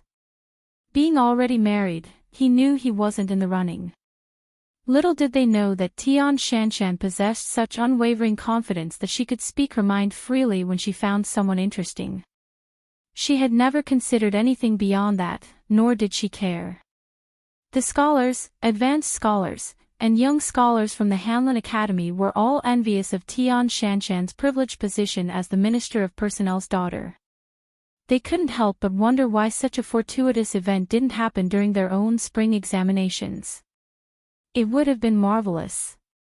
The accomplished advanced scholars, who had already passed the spring examination and were still young, felt that they should be considered as well. They believed they were not inferior in any way. Qiao Hongxi was among those consumed by envy and ambition. Qiao Hongxi was highly motivated but also envious of Tian Shanshan's prospects. They couldn't help but think that the heavens were unjust. If Lady Tian valued talent, it would be a great loss to exclude them. If Lady Tian had set her sights on the scholars from the Hanlin Academy, they might have caught her attention. If she married into their family, the Qiao family would treat her well, and he would undoubtedly rise above his siblings. More importantly, marrying Lady Tian was akin to marrying the 4th prince.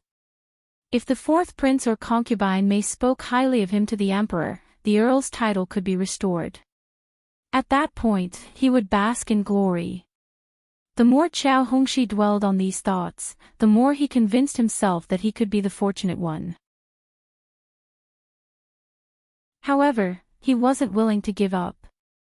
He would always dress up and intentionally pass by the Tian family's residence.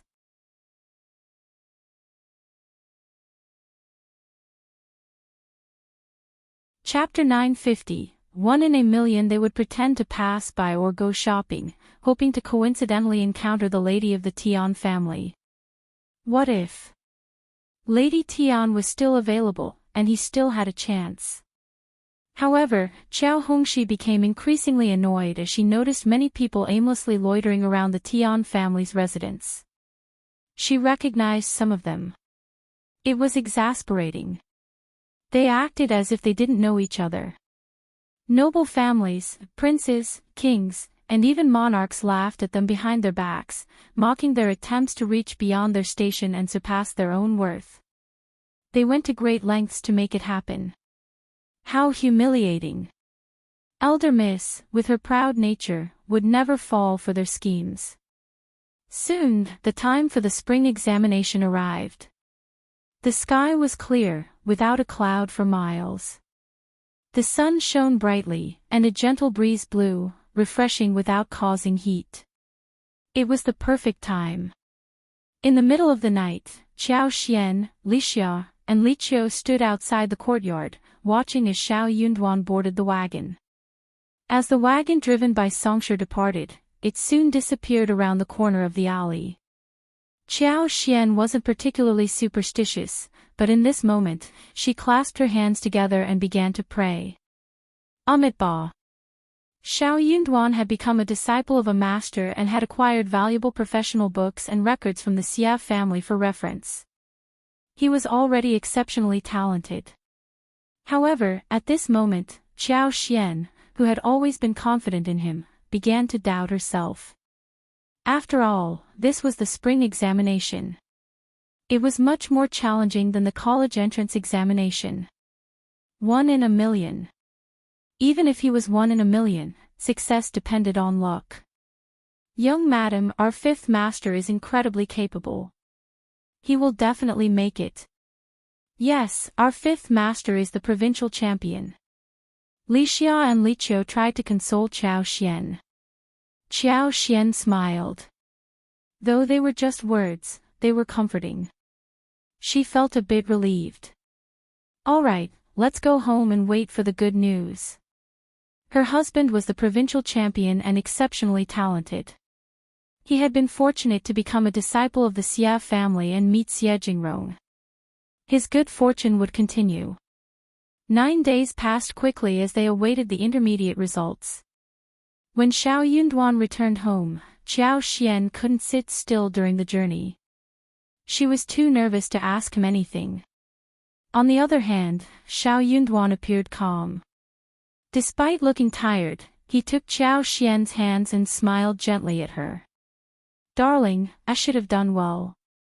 Being an advanced scholar should be within reach. Suddenly, Qiao Xian understood the situation. She nodded with a bright smile. Yes, young Master Xie spoke highly of my husband's knowledge, and we're all anticipating good news. There will be good news. Qiao Xian raised her eyebrows and smiled. You should write a letter to the Qiao family and share the good news with them. Xiao Yunduan chuckled. That's a great idea. The two of them chatted and laughed, and gradually, Qiao Xian began to relax. Xiao Yunduan was exhausted. He went home, took a shower, washed his hair, ate a bowl of porridge, and went to bed. He didn't wake up until the next afternoon. As sunlight streamed onto the floor, Xiao Yunduan felt a sense of drifting. The spring examination was over.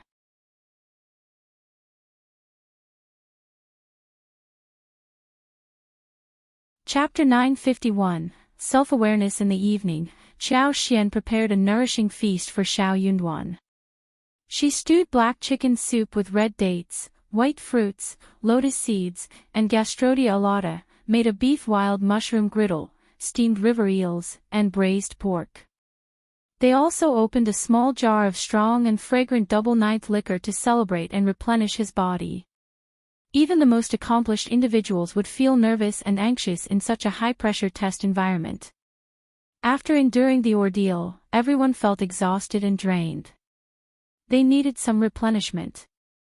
The delicious food brought a sense of contentment to Xiao Yunduan as he looked at Qiao Xian. There was nothing more satisfying than a home-cooked meal with its familiar taste after a challenging competition.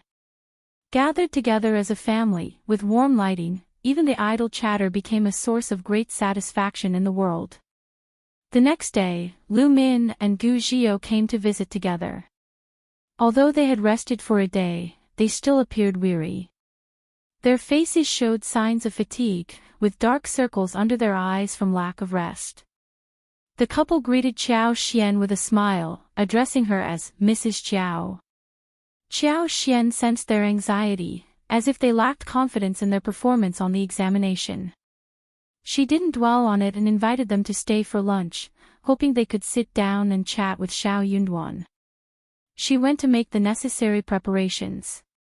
During their conversation, Lu Min and her husband seemed to be in a better mood after lunch. Their smiles grew wider. Qiao Xian couldn't help but ask Xiao Yunduan about the 8 trigrams. Xiao Yunduan chuckled. It should be fine, but it depends on the examiner. Qiao Xian sighed. Yes, it all depends on the examiner. Unlike the college entrance examination, where there were standardized answers, points, and clear steps, here it was different. The outcome relied on whether the essays appealed to the taste of the examiners, and that element was subject to luck. However, if the essay was written with steadiness, it was unlikely to be faulted. There was a chance for Xiao Yunduan to become an intermediate advanced scholar, but his exact ranking was uncertain. After taking a few days of rest at home, Xiao Yunduan decided to accompany Qiao Xian as they ventured out. There were numerous gatherings among the candidates, but Xiao Yunduan, Lu Min, and Gu Zhio were not interested in participating, so they chose not to attend. The couple set out towards the outskirts of the capital together. Xiao Yunduan wanted to keep his wife company since he had no other pressing matters to attend to. Unfortunately, luck was not on their side, as they unexpectedly ran into Qiao Hongxi once again. Both parties fell into an awkward silence. They were about to ignore each other and continue enjoying the scenery on their boat when Qiao Hongxi refused to let them be. He sneered and said, "Leaving as soon as you see me. Feeling guilty, are you?" Qiao Xian replied, "Who are you?" "It's you." Qiao Hongxi grew even more irritated. He sneered at Xiao Yunduan, saying, "Why are you so arrogant? The rankings will be released soon. Are you confident that you'll make it to the intermediate level?" Xiao Yunduan smiled. "I have no idea." Ha! Qiao Hongxi became even more smug. "At least you're self-aware about your abilities."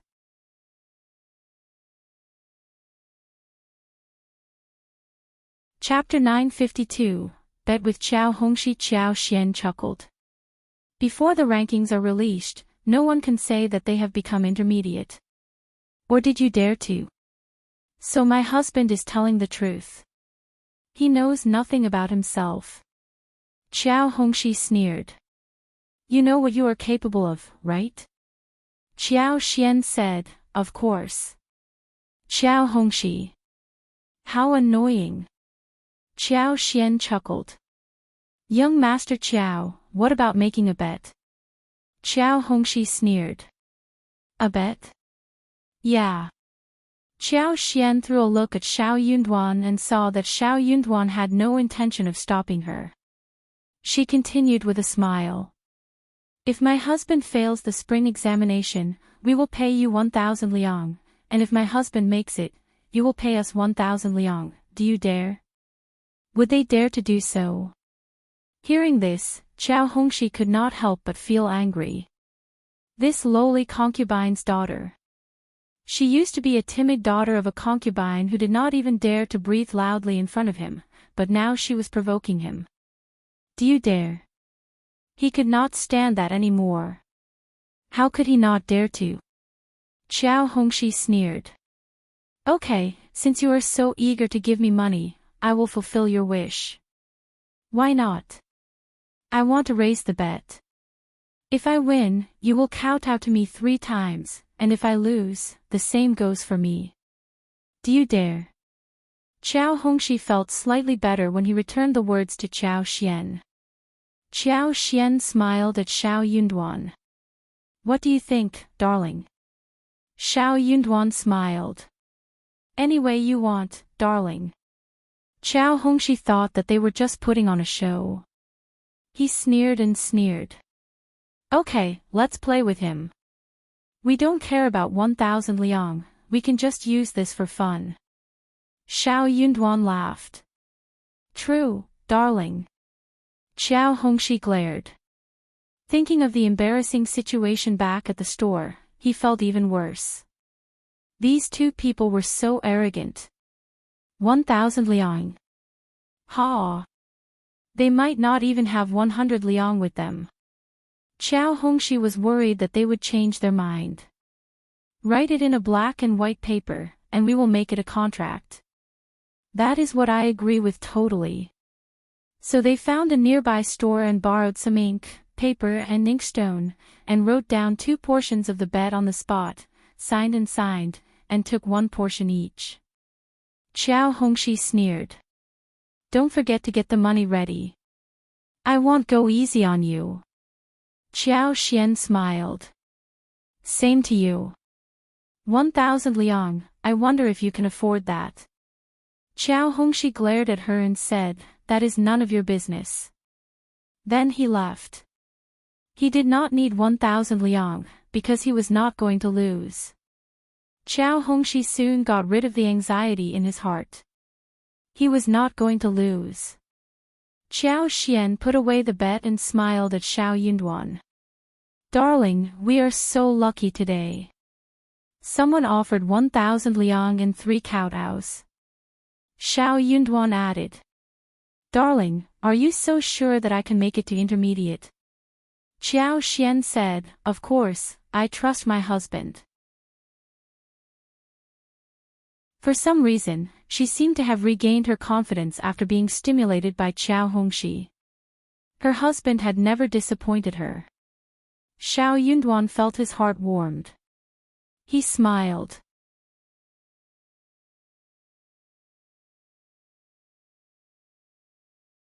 Chapter 953, Lucky it was bustling in the capital. The tea houses, wine stores, and streets were abuzz with discussions about the spring examination of the year. The names of many popular candidates had already become well known. One particular piece of news that gained significant attention was the announcement by the Minister of Personnel's daughter that she was seeking a husband. It quickly became a hot topic of conversation. Meanwhile, the candidates themselves appeared increasingly confident as the exam progressed. Finally, the long-awaited moment arrived, the release of the results. Lu Min and Gu Zhio anxiously joined Xiao Yunduan and Qiao Xian, waiting for the outcome. Xiao Yunduan and Qiao Xian couldn't help but feel a sense of nervousness. Early in the morning, Lu Min, Gu Zhio, and Song's his page boys headed to the location where the rankings were displayed, eager to see their positions. Time seemed to crawl by, and eventually, Songshi and the others returned home together. Their anxiety was palpable, and for a while, none of them uttered a word. However, beneath their apprehensive expressions, they all wore hopeful smiles. Lu Min couldn't contain her excitement and grabbed her page boy. Did you make it to the intermediate level? Nod if you did. The page boy responded with an enthusiastic nod and a silly grin. Gu Zhio inquired, are the 3 of us in the intermediate level? The 3 page boys nodded incessantly. Okay, that's fantastic. Ha ha ha, he did it. He finally advanced to the intermediate level. Yes, we did it. The servants knelt down and bowed, congratulating them. Finally, they could articulate their joy. Qiao Xian let out a sigh of relief, beaming as he handed red packets to Songshi and the others. They were all filled with immense joy. Brother Gu, Brother Qiao, tonight's celebration is on me. Let's enjoy ourselves.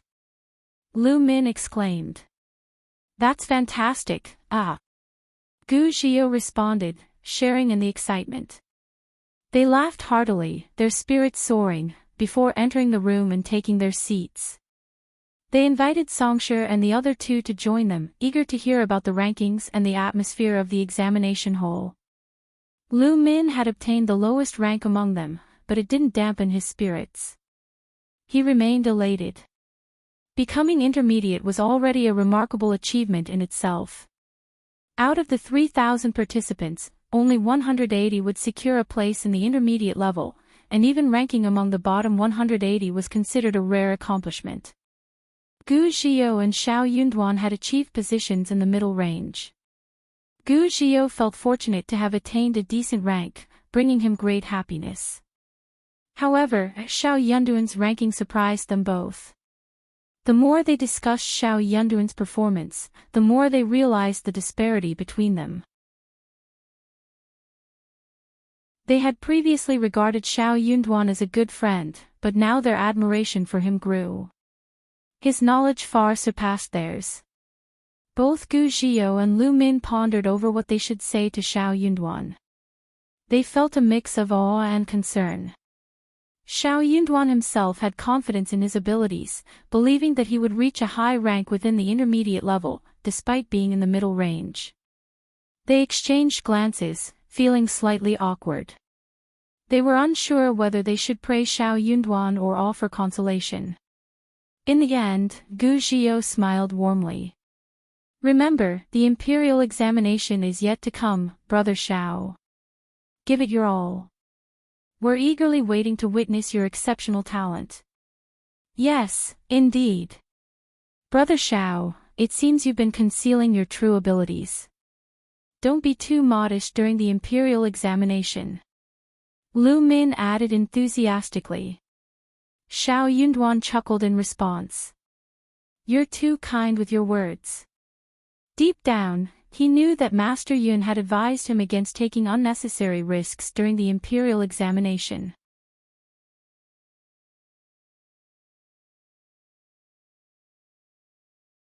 Chapter 954, Various Meanings. Because the stakes were too high, and it truly depended on the examiner's mind whether they were talented or not.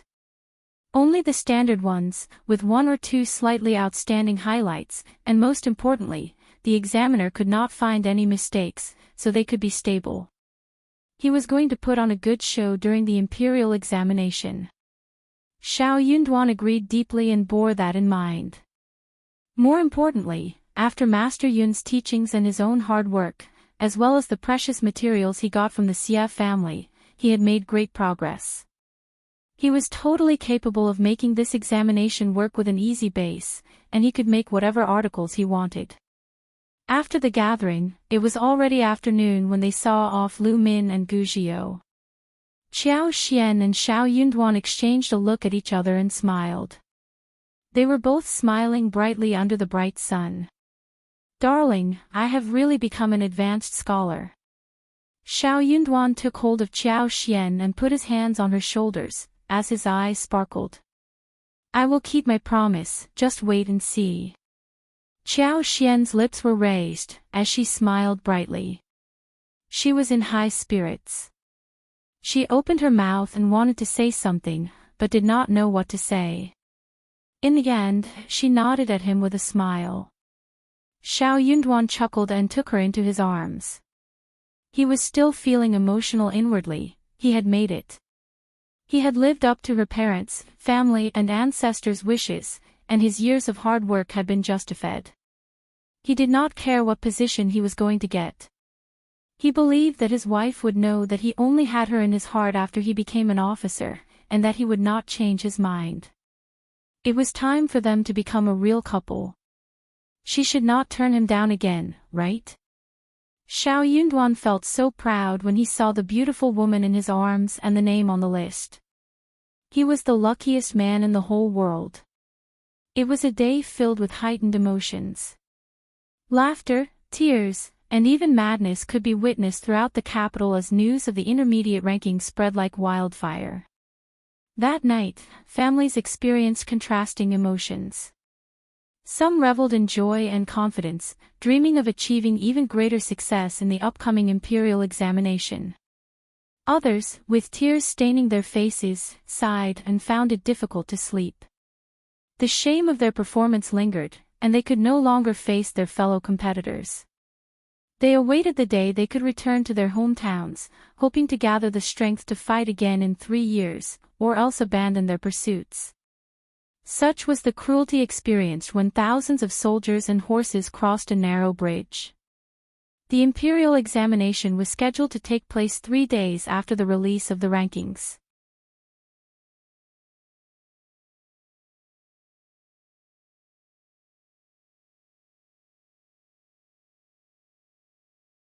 Chapter 955, The Qiao family. The following day, just as it was nearing time for work at Hanlin Academy, the couple intercepted Qiao Hongxi at the entrance.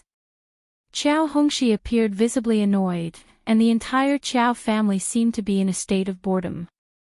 Due to Xiao Yunduan and Qiao Xian's previous actions within the Qiao family, many relatives were eager to witness Xiao Yunduan's embarrassment, hoping it would provide County Magistrate Qiao and his wife with an opportunity to return home and scold him.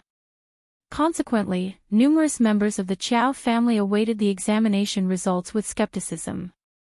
The entire family was convinced that Xiao Yunduan had not succeeded. However, Qiao Xian herself refused to believe it. How could someone like him become an intermediate advanced scholar? Were this year's questions exceptionally easy? One relative questioned. Even a broken clock is right twice a day, another scoffed.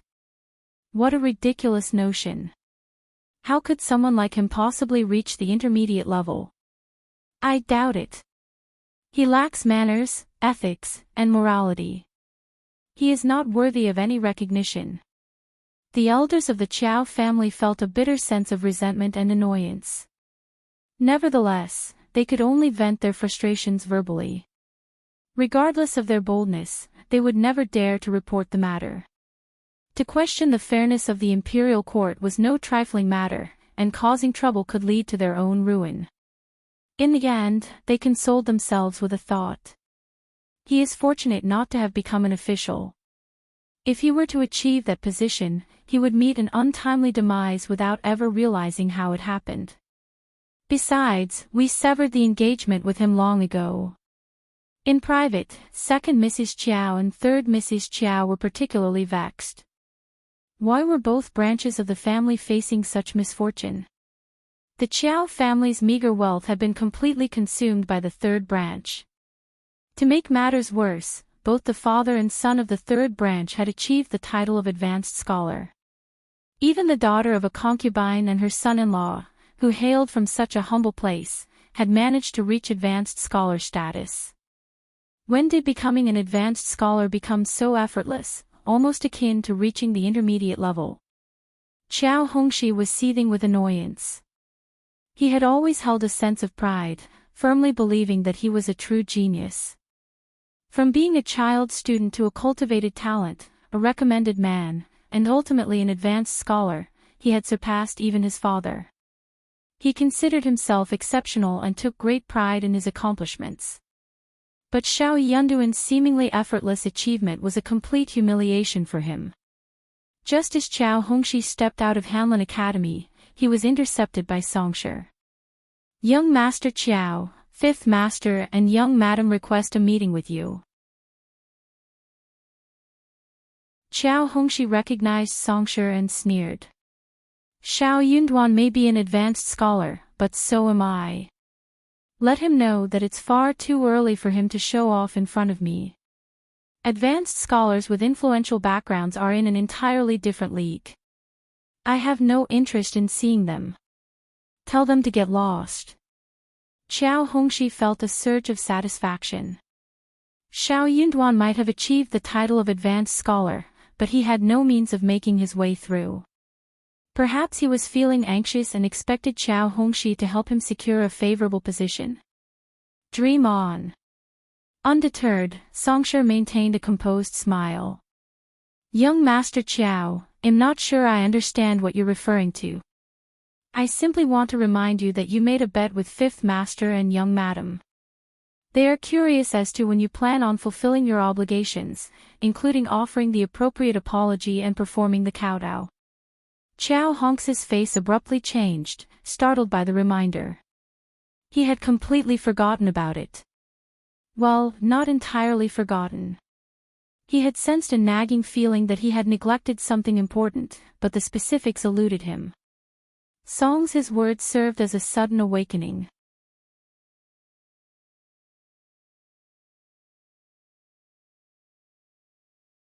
Chapter 956, Dead with Qiao Hongxi infuriated, Qiao Hongxi sneered. What's the rush? I haven't reneged on my promise. Get out of here. Songshi maintained his calm smile. Young Master Qiao, it would be best if you accompany me to meet our old master and young madam. Otherwise, it wouldn't look very good if I were to show up at Hanlin Academy with the bet tomorrow. Xiao Yunduan and Qiao Xian had informed him about the arrangement. Qiao Hongxi stiffened, his anger rising. How dare you? Song's his smile widened. Why not? Debts should always be repaid. Qiao Hongxi cursed inwardly and glared at Songshi. Let's go. He had no choice but to comply. If Songshi truly appeared at Hanlin Academy with the bet, he would be left humiliated before his colleagues. Qiao Hongxi prided himself on his knowledge and advancement, but many secretly harbored jealousy and ostracized him. If they were to learn of this situation, his situation would only worsen. Meanwhile, Qiao Xian and Xiao Yunduan had secured a private room at a nearby tea house, not far from Hanlin Academy. They were happily sipping tea and engaged in lively conversation. Witnessing this, Qiao Hongxi's fury intensified. How could that lowly concubine's daughter deserve such treatment? Young Master Qiao, please have a seat. When do you plan on fulfilling your end of the bet? Qiao Xian wasn't the same person she used to be, nor was she the concubine's daughter who had been restrained by the Qiao family. Therefore, she harbored no fear of Qiao Hongxi's dark glare or twisted expression. Qiao Hongxi knew he couldn't show his face in the next life if it were up to her. Upon hearing her words, Qiao Hongxi sneered. Why are you so worried?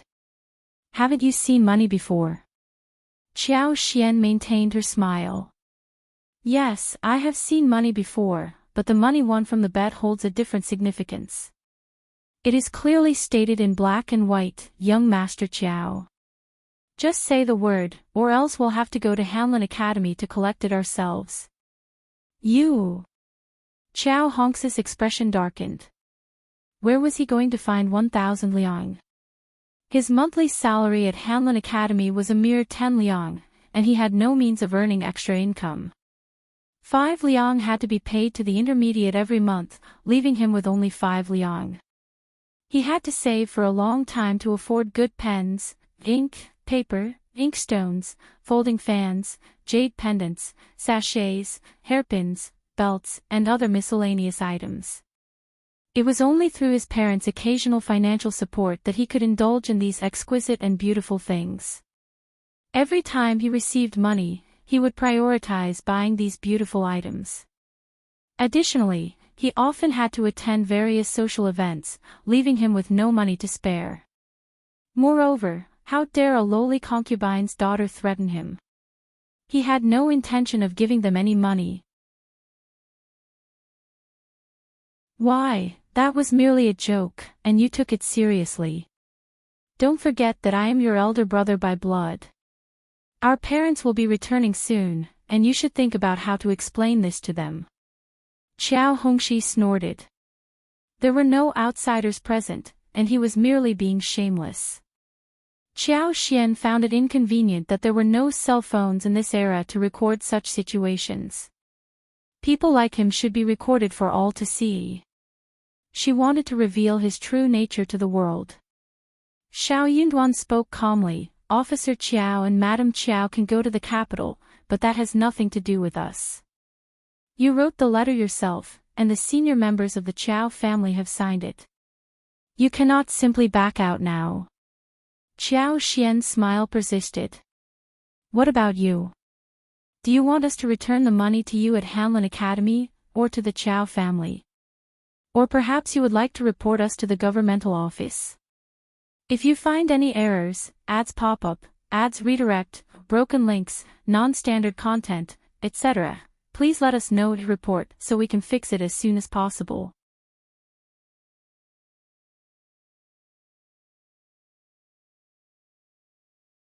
Chapter 957, Shortsighted. Qiao Hongxi gritted his teeth and said with a dark look.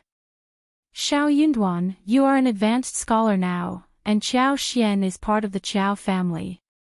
I don't believe that you dare to come to the Hanlin Academy to stop me or report me to the governmental office. You don't want your reputation anymore. Qiao Xian said curiously, interesting, isn't it right to pay back what you owe? We are siblings in blood, aren't we? You owe us money and you are not afraid of ruining your reputation, so I am definitely going to let you pay back. Xiao Yunduan said, just tell us, are you giving it to us or not? You don't have to worry about us. Qiao Hongxi exclaimed angrily, are you all so short-sighted? Indeed. Qiao Xian chuckled. As long as we witness your humiliation, we will be satisfied. Call it short-sightedness if you like. Qiao Hongxi became increasingly infuriated, turning to Xiao Yunduan and questioning whether Qiao Xian's words were true. Xiao Yunduan cast a tender and affectionate glance at Qiao Xian. That's what my wife says. Qiao Hongxi couldn't help but think that these two individuals were utterly insane. Xiao Yunduan seemed to care little about his own reputation and future, so what was the point of becoming an advanced scholar? In Qiao Hongxi's opinion, someone as foolish as Xiao Yunduan did not deserve to be an officer. He should be exposed for his incompetence. She, Jin Xiangyu, was akin to a precious gem, while they were nothing more than worthless tiles. It wasn't worth engaging in direct conflict with them. Qiao Hongxi finally admitted defeat. She didn't want anyone else to discover this humiliating incident, not at Hanlin Academy, nor within her own family. If Madame Yuejing, her uncles, aunts, and cousins were to learn of this, they would surely mock her. Besides, 1,000 liang was not an amount the intermediate would pay on her behalf. After pondering for a moment, Qiao Hongxi reluctantly said, I don't have that much money at the moment. It will take me approximately 2 months. In less than 2 months, her parents would return to the capital. Her mother must have saved up a considerable amount, and by that time, she could borrow some money from her mother to repay the debt. Feeling cornered, Qiao Hongxi had no choice but to appease his mother. He didn't want to reveal the truth to her. Qiao Xian and Xiao Yunduan understood his predicament. They exchanged a knowing glance, and Qiao Xian smiled. That is acceptable, but you must provide a written agreement to ensure you won't go back on your word. Qiao Hongxi glared at her resentfully. He didn't want to write the agreement, but he knew he had no other option. Fine. As for the remaining 3 kowtows, can we proceed now? There's no need to delay, right? Qiao Xian suggested. Qiao Hongxi flushed with anger. You insolent girl, don't push it too far. Xiao Yunduan gave him a cold stare. My wife is the spouse of an advanced scholar. Qiao Hongxi, show some respect, or I won't hold back. To curse at his wife and hit him for no reason, what else could Xiao Yunduan do? Qiao Hongxi panted heavily, glaring at the couple. He had never experienced such humiliation before. And the fact that he had brought it upon himself made Qiao Hongxi almost feel like he was going to cough up blood. What on earth was wrong with him? Why did he say something so foolish? Qiao Xian was in high spirits. She finally had someone to stand up for her. Let's see if you dare to go back on your word. Qiao Hongxi, your dark secrets are still in our possession, so I suggest you show some respect. If you're unwilling to perform the kowtows, we can negotiate further. If you find any errors, ads pop up, ads redirect, broken links, non-standard content, etc., please let us know to report so we can fix it as soon as possible.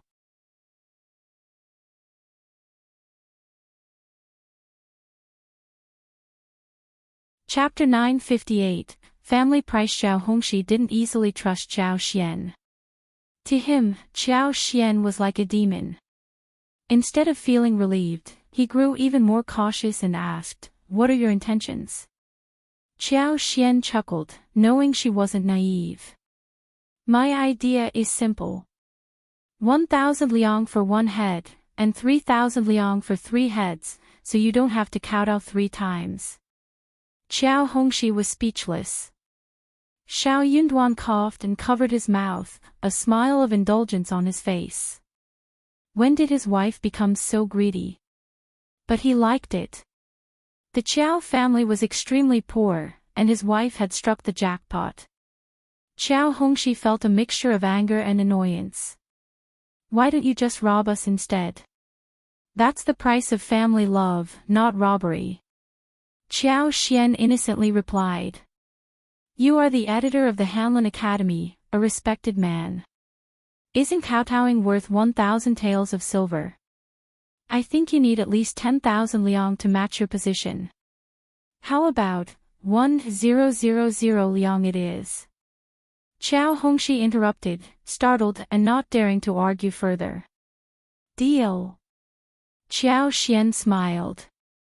Okay, let's put it in writing.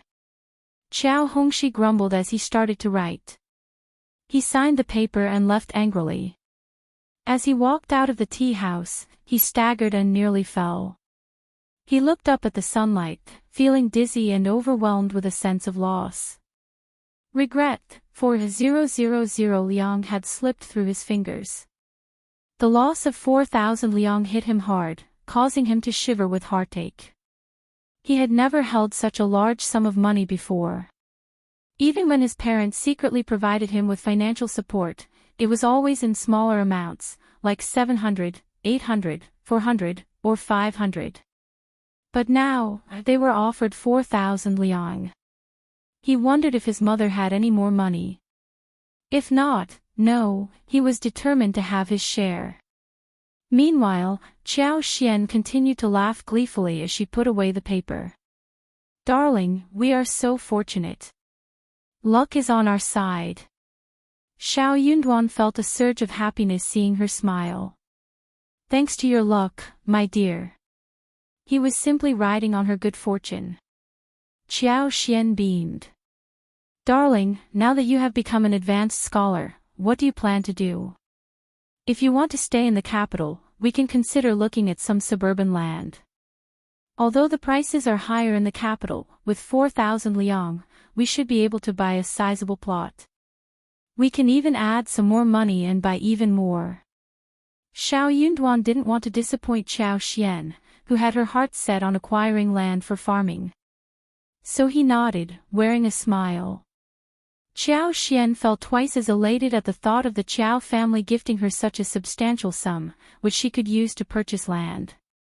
In Tian Shanshan's room at the Ministry of Personnel, she sat at a round table covered with an exquisitely embroidered tablecloth, engrossed in reading the imperial list. Tian Shanshan smiled as she read the names one by one, finding it quite an interesting activity. Standing beside her, Fu looked puzzled. Young lady, you're forbidden from finding out who the young master is. Can you discern his identity from the list? They had been separated from Xiao Yunduan since their encounter at the pear garden the other day. However, with the Tian family's influence, it would have been easy for Tian Shanshan to track down Xiao Yunduan. But she chose not to. She dismissed the idea of searching for him within her own household. If you find any errors, ads pop up, ads redirect, broken links, non-standard content, etc., please let us know to report so we can fix it as soon as possible.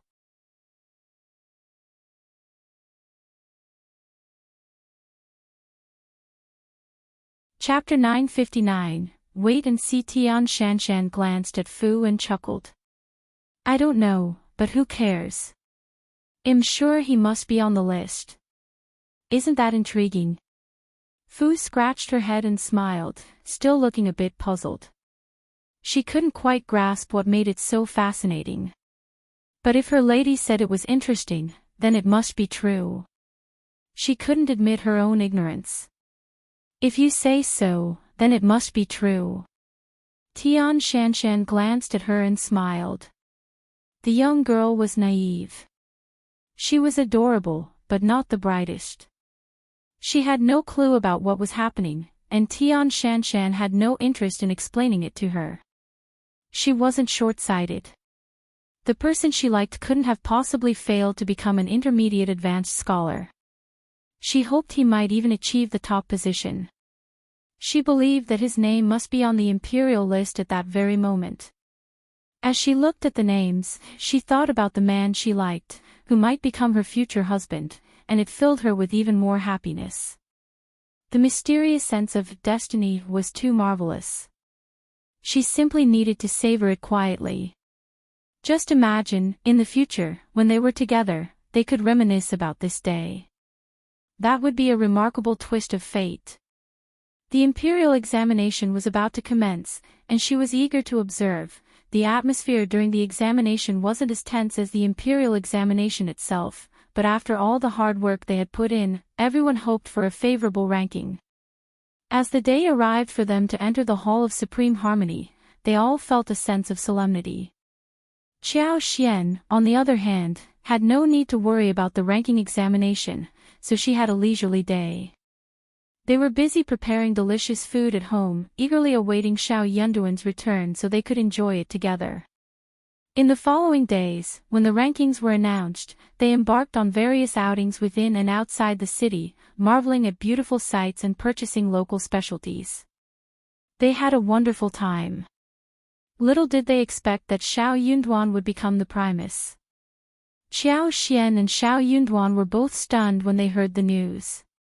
It wasn't until they bid farewell to the officer, Lu Min, and Gu Zhio, who came to offer their congratulations, and exchanged pleasantries with the neighbors who had gathered to witness the celebration, that they closed the door.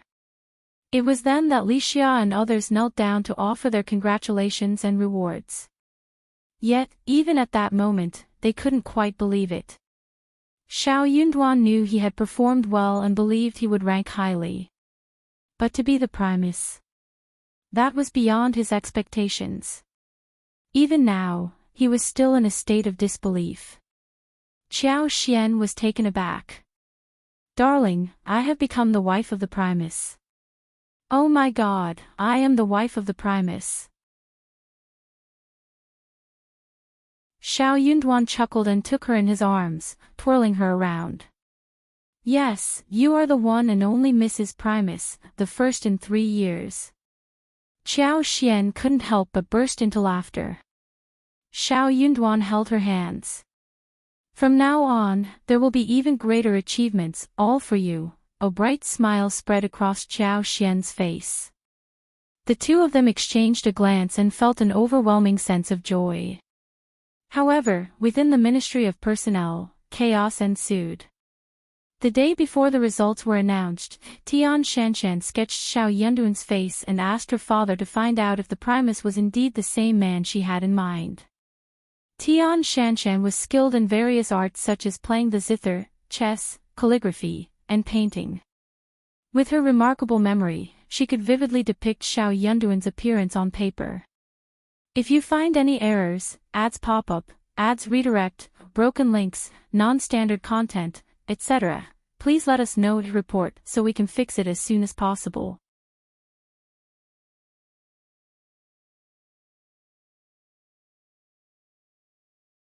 Chapter 960, Elder Miss Tian. It was a simple matter for the Minister of Personnel to acquire the rankings of the newly appointed scholars before their official release.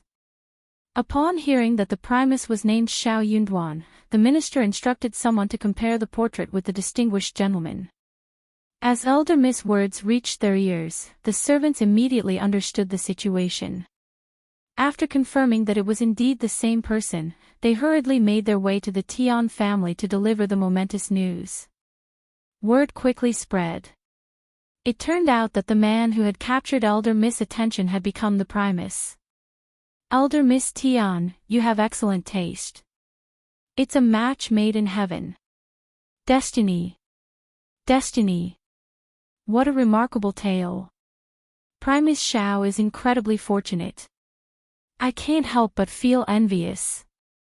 Xiao Yunduan's name swiftly circulated throughout the capital, making him the fastest and most revered primus in the history of the Qin dynasty. Understandably, many people sought to uncover his background. Before long, the issue surfaced. Primus Xiao was already married, and his wife had accompanied him to the capital for the examination, standing by his side.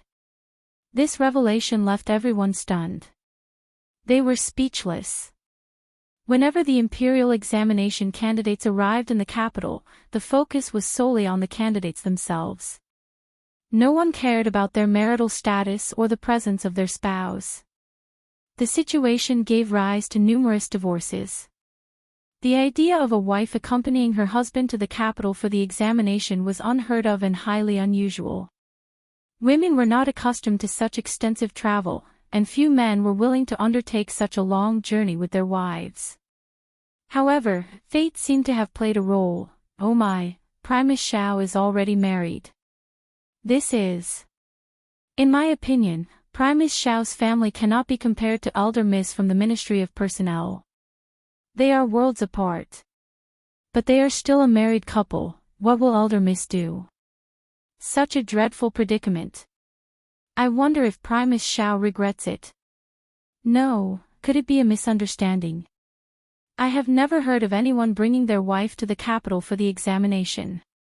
Is that even allowed? I am not sure, and no one else seems to know either. Perhaps it is a misunderstanding. But how can that be? A fellow townsman of Primus Qiao even visited their residence and witnessed it firsthand. What they said must be true. The Tian family felt a mixture of embarrassment and frustration. The matter had been significant from the start, and at this point, it could no longer be concealed. Those individuals who had held a grudge against the Tian family were likely reveling in their misfortune behind closed doors. Officer Tian's face darkened as he snapped at Tian Shanshan. You are nothing but trouble.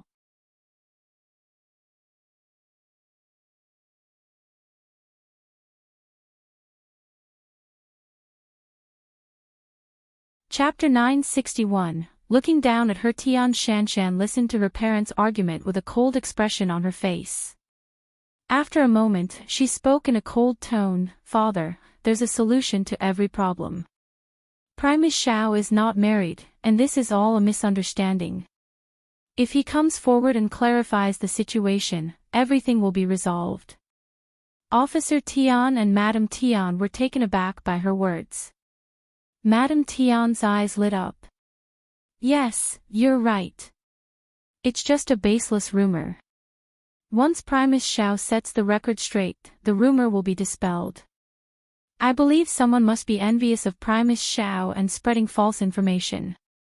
Officer Tian furrowed his brow and spoke in a deep voice, Shanshan, do you truly wish to marry Primus Qiao? His question surprised Madame Tian as well. She couldn't help but interject, Yes, Shanshan, you have so many eligible suitors among the noble young masters in the capital. You can have your pick. Primus Qiao is from a small town and lacks the qualifications to be compared to them. He simply isn't worthy of you. Tian Shanshan couldn't help but recall the events of that day. The pear blossoms, pure and white, danced in the air, and the young man stood before her in his simple green attire. Yet, there was an unmatched elegance and an aura that captivated her. His eyes, like precious black gems, were clear and radiant, seemingly capable of ensnaring one's soul. He was aware of her noble background, yet he remained composed and graceful, neither servile nor arrogant. It ignited a desire within her to conquer him. She couldn't accept it. Why did he look down on her? The more she dwelled on this, the more her thoughts spiraled. She couldn't stop herself. If only he weren't the Primus, it would have been fine. But he was. When she received the news, she was overjoyed. This man was fated to belong to her. Dad, Mom, if I don't marry him, we'll be the laughingstock of the capital. He has to marry me. Tian Shanshan asserted firmly. We can't afford to be humiliated, Officer Tian sighed, sharing a glance with Madame Tian. The Tian family couldn't bear the shame. Both parents regretted allowing their daughter to have her way without knowing whom she had set her sights on. They should have discreetly investigated her interests and resolved the matter privately. That way, everything would have proceeded smoothly, and everyone would have been content. But their daughter had always been intelligent and reliable, earning their trust.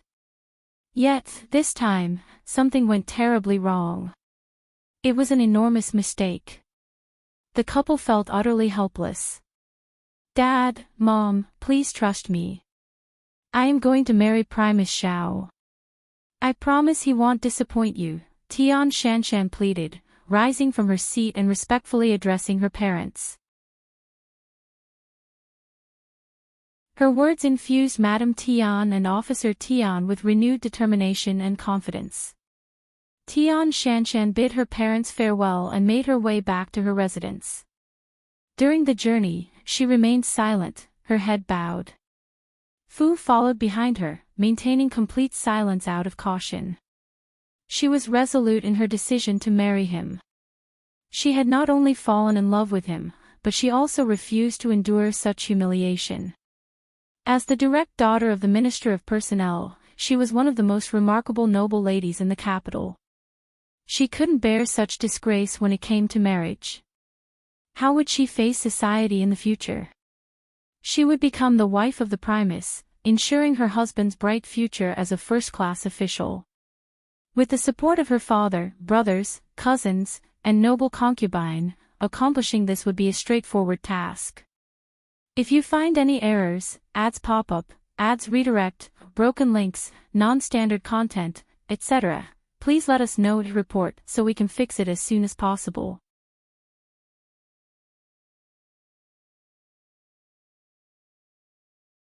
Chapter 962, Unexpected Trouble. Her husband's accomplishments would indeed be impressive. At that time, she would still be the proud, heaven's daughter and the most esteemed young lady in the capital, admired by all. Everyone would commend her excellent taste. In due time, this incident would be forgotten, buried in the depths of people's memories. No one would dare to bring it up to her. Tian Shanshan wasn't panicking, she was seething with anger. She couldn't believe there was such a foolish man in the world who would abandon her, the Minister of Personnel's daughter. She was frustrated that Primus Qiao had already married, and even if she managed to steal him away, he would still have belonged to another woman. But then she realized, what difference would it make if she married someone who had never been married before? Before marriage, many princes, kings, and young noblemen from prestigious families boasted about their abstinence from concubines or courtesans. It was all a facade. That thought somewhat comforted her. Xiao Yunduan and Qiao Xian were equally shocked by the news. The couple found themselves contemplating the situation, what was happening. Qiao Xian chuckled to herself, acknowledging that she had wished for some challenges to test her in life, as everything had been going too smoothly. True gold feared no fire, only through trials and tribulations could true emotions be revealed and cherished, even if it meant sacrificing everything. And now, they found themselves facing an unexpected ordeal. Caught completely off guard. Absurd. Xiao Yunduan's frustration was evident as he furrowed his brow, voicing his thoughts. Darling, it's just a mishap. It will blow over in a few days. We shouldn't worry about it. Qiao Xian regarded him, then spoke after a brief pause, but what if it doesn't blow over? A sinking feeling gripped the couple's hearts. They were not naive, they understood that this matter wouldn't simply fade away. The Tian family lacked noble status, and they had committed a significant blunder. The entire capital was ridiculing them. How could they simply endure it? While Xiao Yunduan was not at fault, the noble families wouldn't care about such details. Qiao Xian didn't expect the Tian family to be reasonable or seek a resolution. Instead, they would likely vent their anger. As Xiao Yunduan's wife, she and Xiao Yunduan would become targets of blame. Qiao Xian didn't fear death because she knew the Tian family wouldn't have the audacity to go that far. However, they might resort to more clandestine actions. I will, Xiao Yunduan declared resolutely, gripping Qiao Xian's hands firmly. He appeared determined and serious. Darling, Xian, don't worry. I will honor my promise. I won't pursue an official career anymore. Xiao Yunduan felt a sense of relief as he spoke those words. He had already achieved his aspirations, recommended man, advanced scholar, and primus. He was on the path to becoming a scholar. He had no regrets in this lifetime. If the realm of officialdom was shrouded in darkness, where those in power could act with impunity, then he would distance himself from it. He would rather retreat to the county and spend the rest of his life peacefully with his wife. Qiao Xian was taken aback, her eyes widening in astonishment. Are you certain? But I don't want that to happen. If you find any errors, ads pop up, ads redirect, broken links, non-standard content, etc., please let us know to report so we can fix it as soon as possible.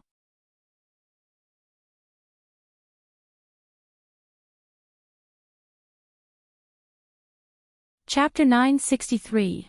When did you see her? He didn't want to abandon his ambitions and return to his hometown after achieving the title of Primus. Qiao Xian shared the same sentiment. She didn't want him to have any regrets in the future. We aren't the ones at fault, so why should we bear the consequences? It's too early to make decisions.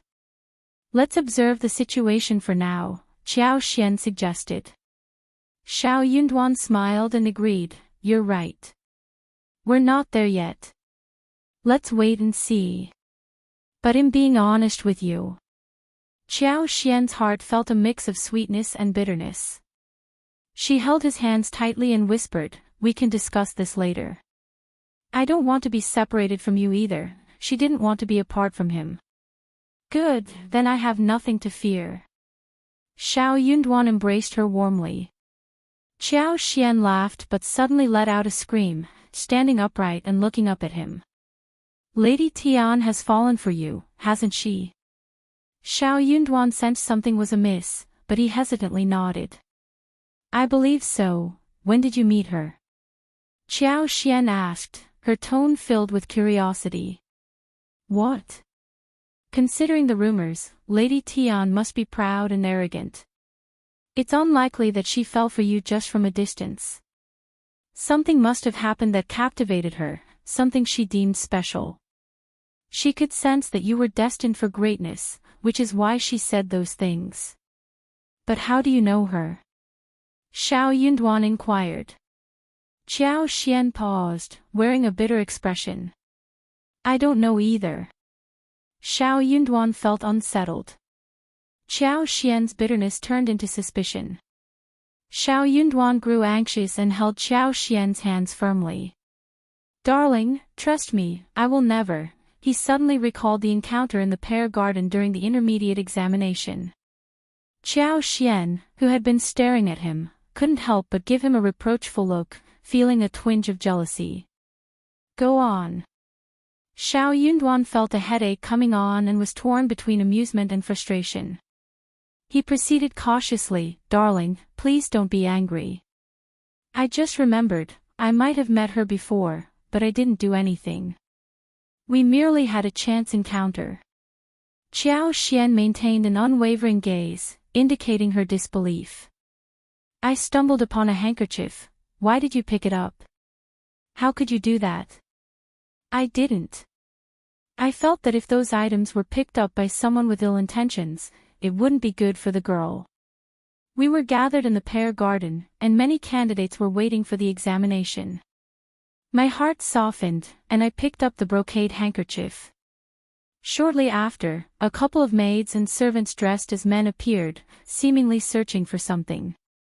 They caught sight of me. Xiao Yunduan spilled everything in one go, speaking earnestly. His words flowed so smoothly that it was evident he wasn't fabricating the story. I only exchanged a few words with her, I swear. If I had known it would cause such trouble, I wouldn't have been so meddlesome. I shouldn't have returned the handkerchief to them.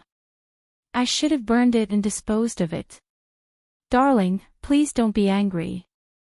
It's just my speculation. The Tian family may not be the master and servant. He genuinely had no idea.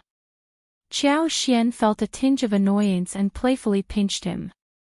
It's your fault for being curious. Besides this incident, is there anything else? No. Xiao Yunduan shook his head.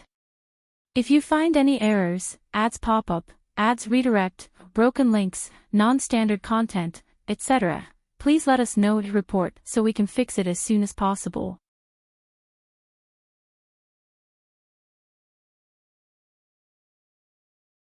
Chapter 964, Known, are you sure? Think about it carefully. Absolutely not. They had already gone through enough trouble this time and couldn't afford to go through it again. Qiao Xian let out a sigh. If that's the case, then you must have encountered Lady Tian. Lady Tian could easily deduce that he was one of the candidates from the gathering they attended earlier. And he had recognized her as a woman disguised as a man, but he had no interest in her whatsoever, which would be quite intriguing for proud noble ladies. However, at that time, Lady Tian might not have genuinely wanted to marry him. After all, an ordinary candidate in the imperial examination wouldn't capture the attention of a top-tier noble lady. He had to stand out. He needed to be at the very top of the Primus rankings, at the very least. That was why Lady Tian had declared that no one should compete with her once the imperial examination results were announced. She wanted first pick. It was clear as day who she intended to choose. If Xiao Yunduan topped the Primus rankings, she would have chosen him. Otherwise, she would have made a mockery out of it. After all, she was one of the most prestigious noble ladies in the capital and could have her pick among the advanced scholars. No one would dare to refuse her. How could she know if the man who became the Primus was the same man she had encountered that day? It wouldn't be difficult for the Tian family to find out the truth. But what irritated Qiao Xian was that they should have verified if he was already married. Why did they have to create so much trouble? But now, the news had spread to everyone. They both felt incredibly embarrassed. In the evening, Lu Min and Gu Zhio came to offer their condolences to Qiao Xian and Xiao Yunduan. Qiao Xian and Xiao Yunduan expressed their gratitude, but they also informed Lu Min and Gu Zhio that they planned to stay home for the next few days and didn't need any further visits. They didn't want to trouble others or involve them in their predicament. Lu Min and Gu Zhio sighed. Brother Xiao, sister-in-law, don't worry. This will blow over in a few days. Well, stay at the inn and avoid going out. If you need any help, just let Songsher know, and we'll be there for you. We might not be able to do much, but we can run errands or assist in any way possible. Xiao Yunduan expressed his gratitude for their kind offer. 2 days later was the auspicious day according to the zodiac, and the celebratory banquet was scheduled for 2 days after that. Once that day arrived, they would meet the emperor, attend the banquet, and then the official appointment would be announced. In other words, if they could make it through the next 2 days, everything would be fine. For the next 2 days, the couple decided to seclude themselves at home and avoid receiving any visitors. Xiao Yunduan believed that his fellow students would understand the sensitivity of the situation and likely refrain from visiting him during such an awkward time. They would probably keep their distance. That night, they didn't sleep well, but their hearts felt strangely closer. They became each other's pillar of support and solace, finding strength and motivation in their mutual devotion. The next morning, to their surprise, the Qiao family paid them a visit. And they were all there, present and accounted for. Madam Lady Qiao, Old Master Qiao, Second Old Master and his wife, and Qiao Hongxi, accompanied by a few male and female servants, arrived in 2 large carts with over 10 people. As they entered the yard and house, the space became noticeably crowded. Madam Lady Qiao and the other members of the Qiao family gazed at the couple with a mix of complex emotions in their eyes.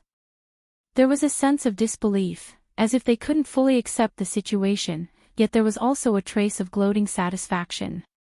If you find any errors, ads pop up, ads redirect, broken links, non-standard content, etc., please let us know and report so we can fix it as soon as possible.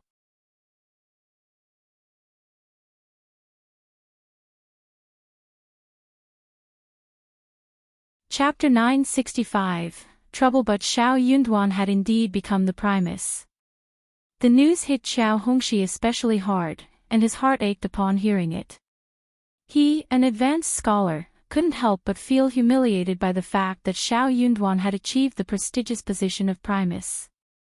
It stung even more when he thought about how Xiao Yunduan would soon be working at Hanlin Academy, and how their paths would cross in the future. However, within a mere half-day, news of Xiao Yunduan's accomplishment spread throughout the capital. He was being touted as the recommended man of the Tian family. In that moment, Hongxi couldn't help but feel a pang of jealousy. The thought of Xiao Yunduan's success and the attention he had garnered from the Tian family made him envious. But a mischievous smile crept onto Hongxi's face as he considered Qiao Xian's situation. It seemed like a fitting retribution. Xiao Yunduan and Qiao Xian had brought this upon themselves by crossing paths with the influential Tian family. And now, they were trapped. However, the Tian family wasn't ready to let go of Xiao Yunduan. And thus, this is where they found themselves. Xiao Yunduan was soon to be married to the eldest daughter of the Tian family, and he would become a close cousin to the fourth prince. With the support of both the Tian family and the fourth prince, his future career prospects appeared smooth and promising. While others struggled and trembled with uncertainty, he had already moved forward. Hongxi's sense of bitterness intensified. But he had no choice. This was the reality of her life, and she had to accept it.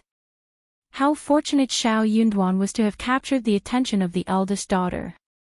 The Qiao family had their own hidden agenda, and each of them had come for a specific purpose. Whether they were willing participants or not. "What brings you here?"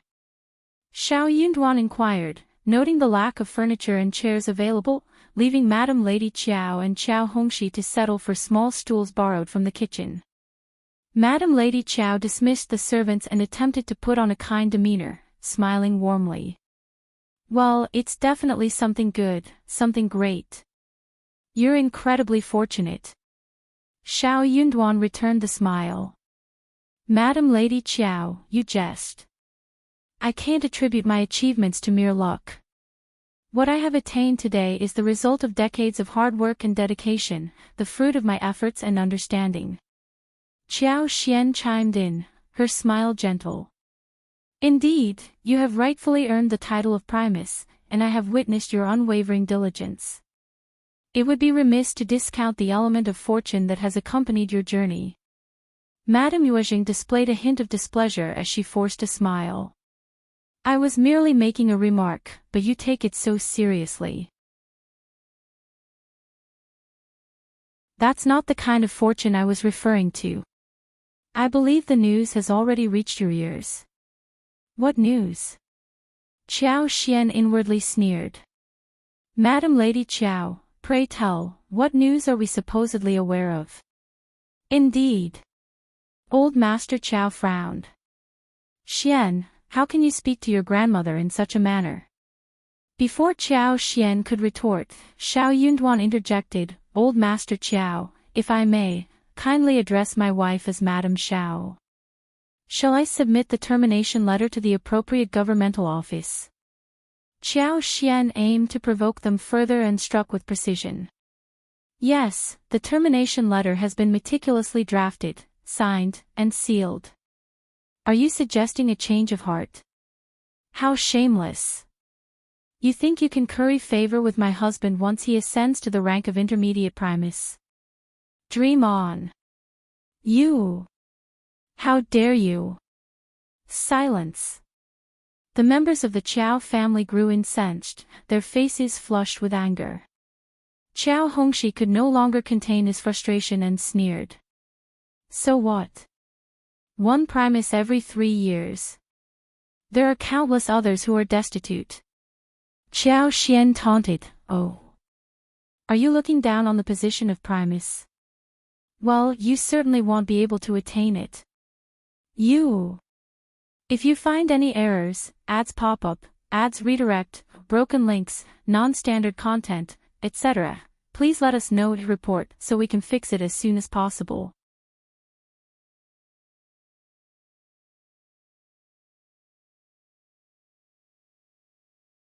Chapter 966, Good Fortune, Then What Brings You Here?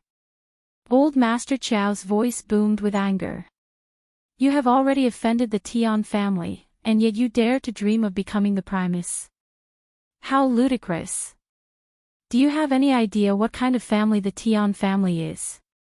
They are like the mighty clouds in the sky, while you are nothing more than mud on the ground.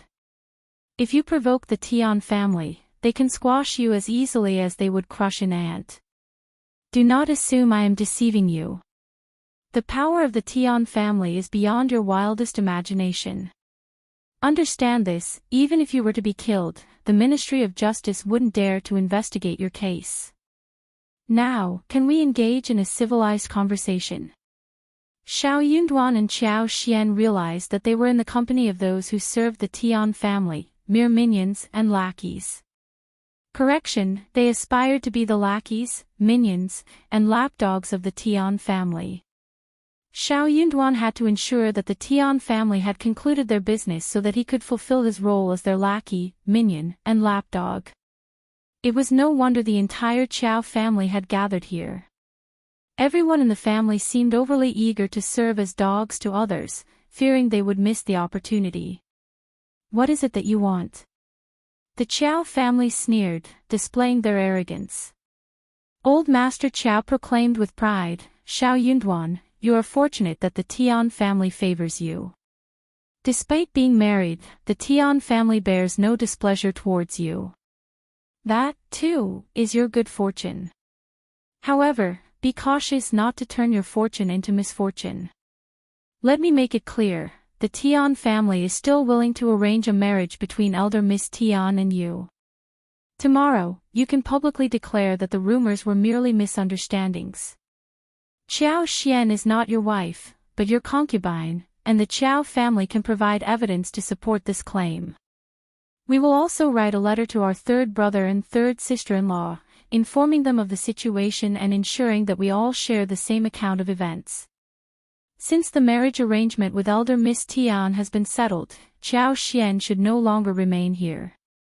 We will bring her back home today, and once elder Miss Tian is married, we will bring her back as well. That is also the intention of the Tian family.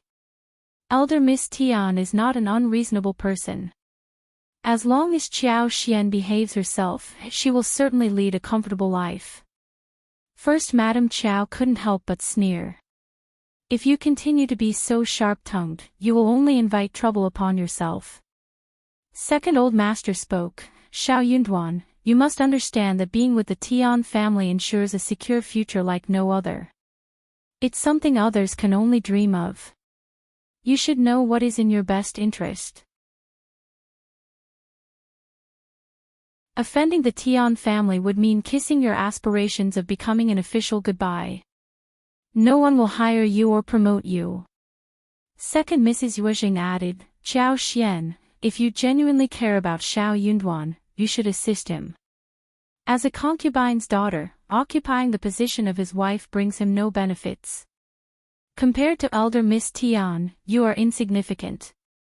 Madam Lady Qiao chimed in, the Tian family is generous, and we can let bygones be bygones.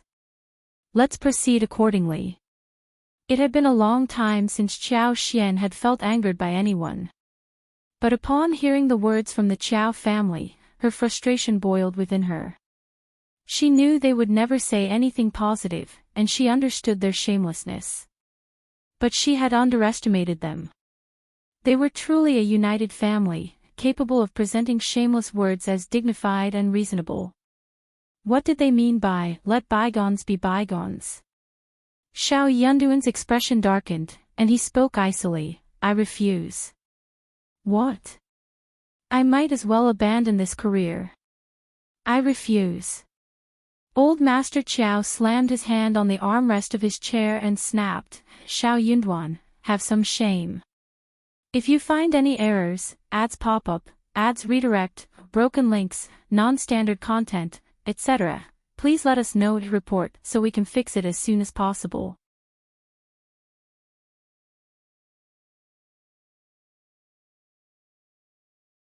Chapter 967, Can't Stop. First Madame Qiao chuckled and sneered.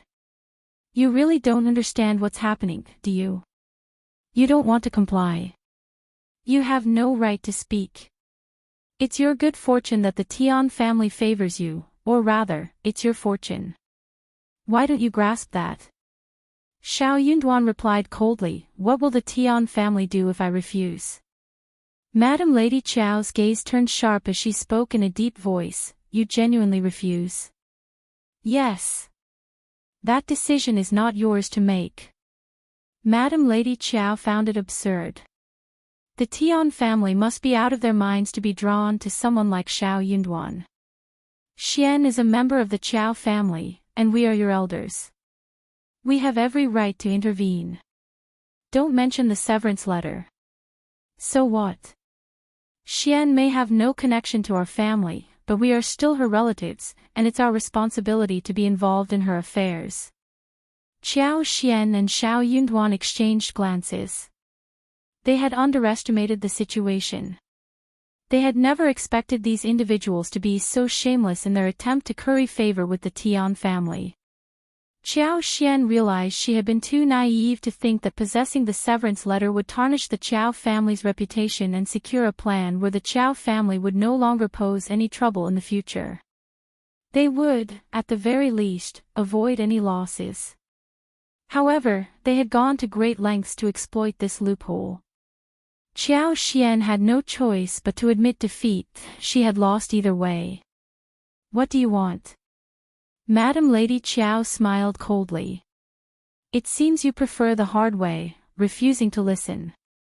That's why we won't hold back. Xian, come and stay with us for a while.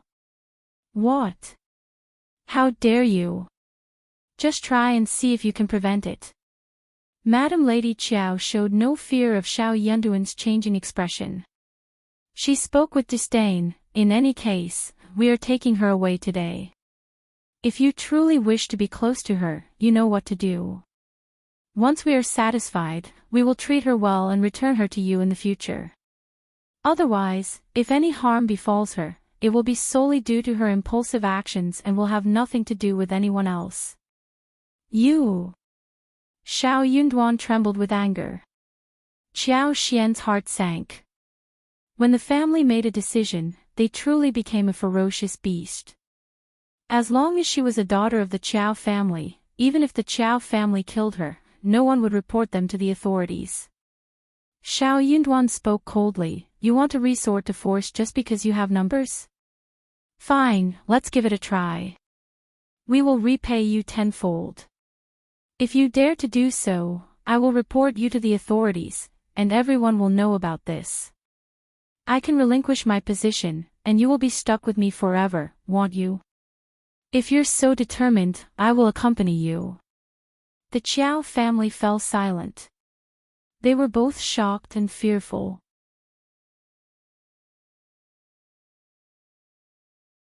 Xiao Yunduan proved to be even more ruthless than them. Xiao Yunduan had no fear of a life-and-death struggle, whereas they did. It wasn't worth sacrificing the entire family for the sake of these two individuals. Madam Lady Qiao and her two sons began to regret their agreement with the Tian family's housekeeper and their entanglement within this affair. But both parties seemed to be equally unhinged. They were becoming increasingly difficult to handle. If you find any errors, ads pop up, ads redirect, broken links, non-standard content, etc., please let us know to report so we can fix it as soon as possible.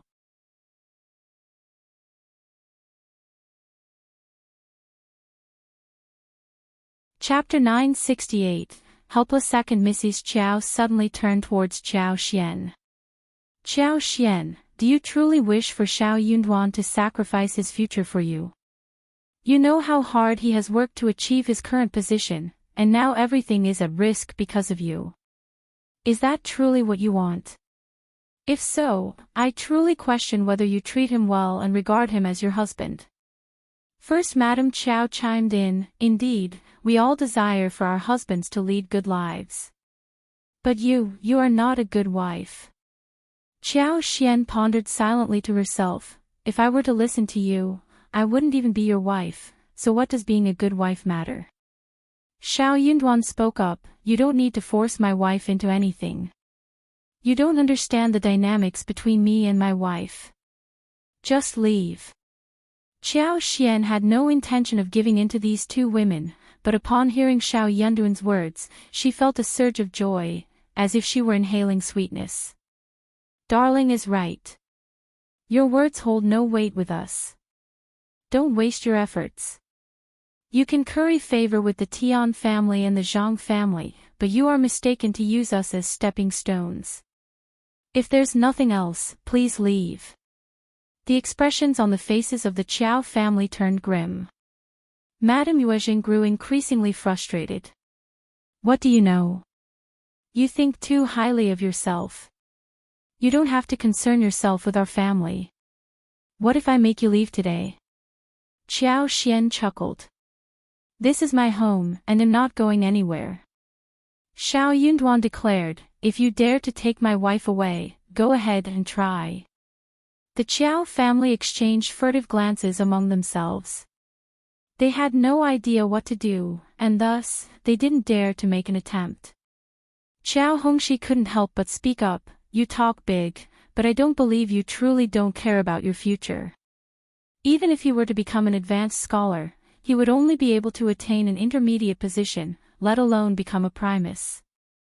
He would have a promising future in the governmental office. No one would willingly abandon that.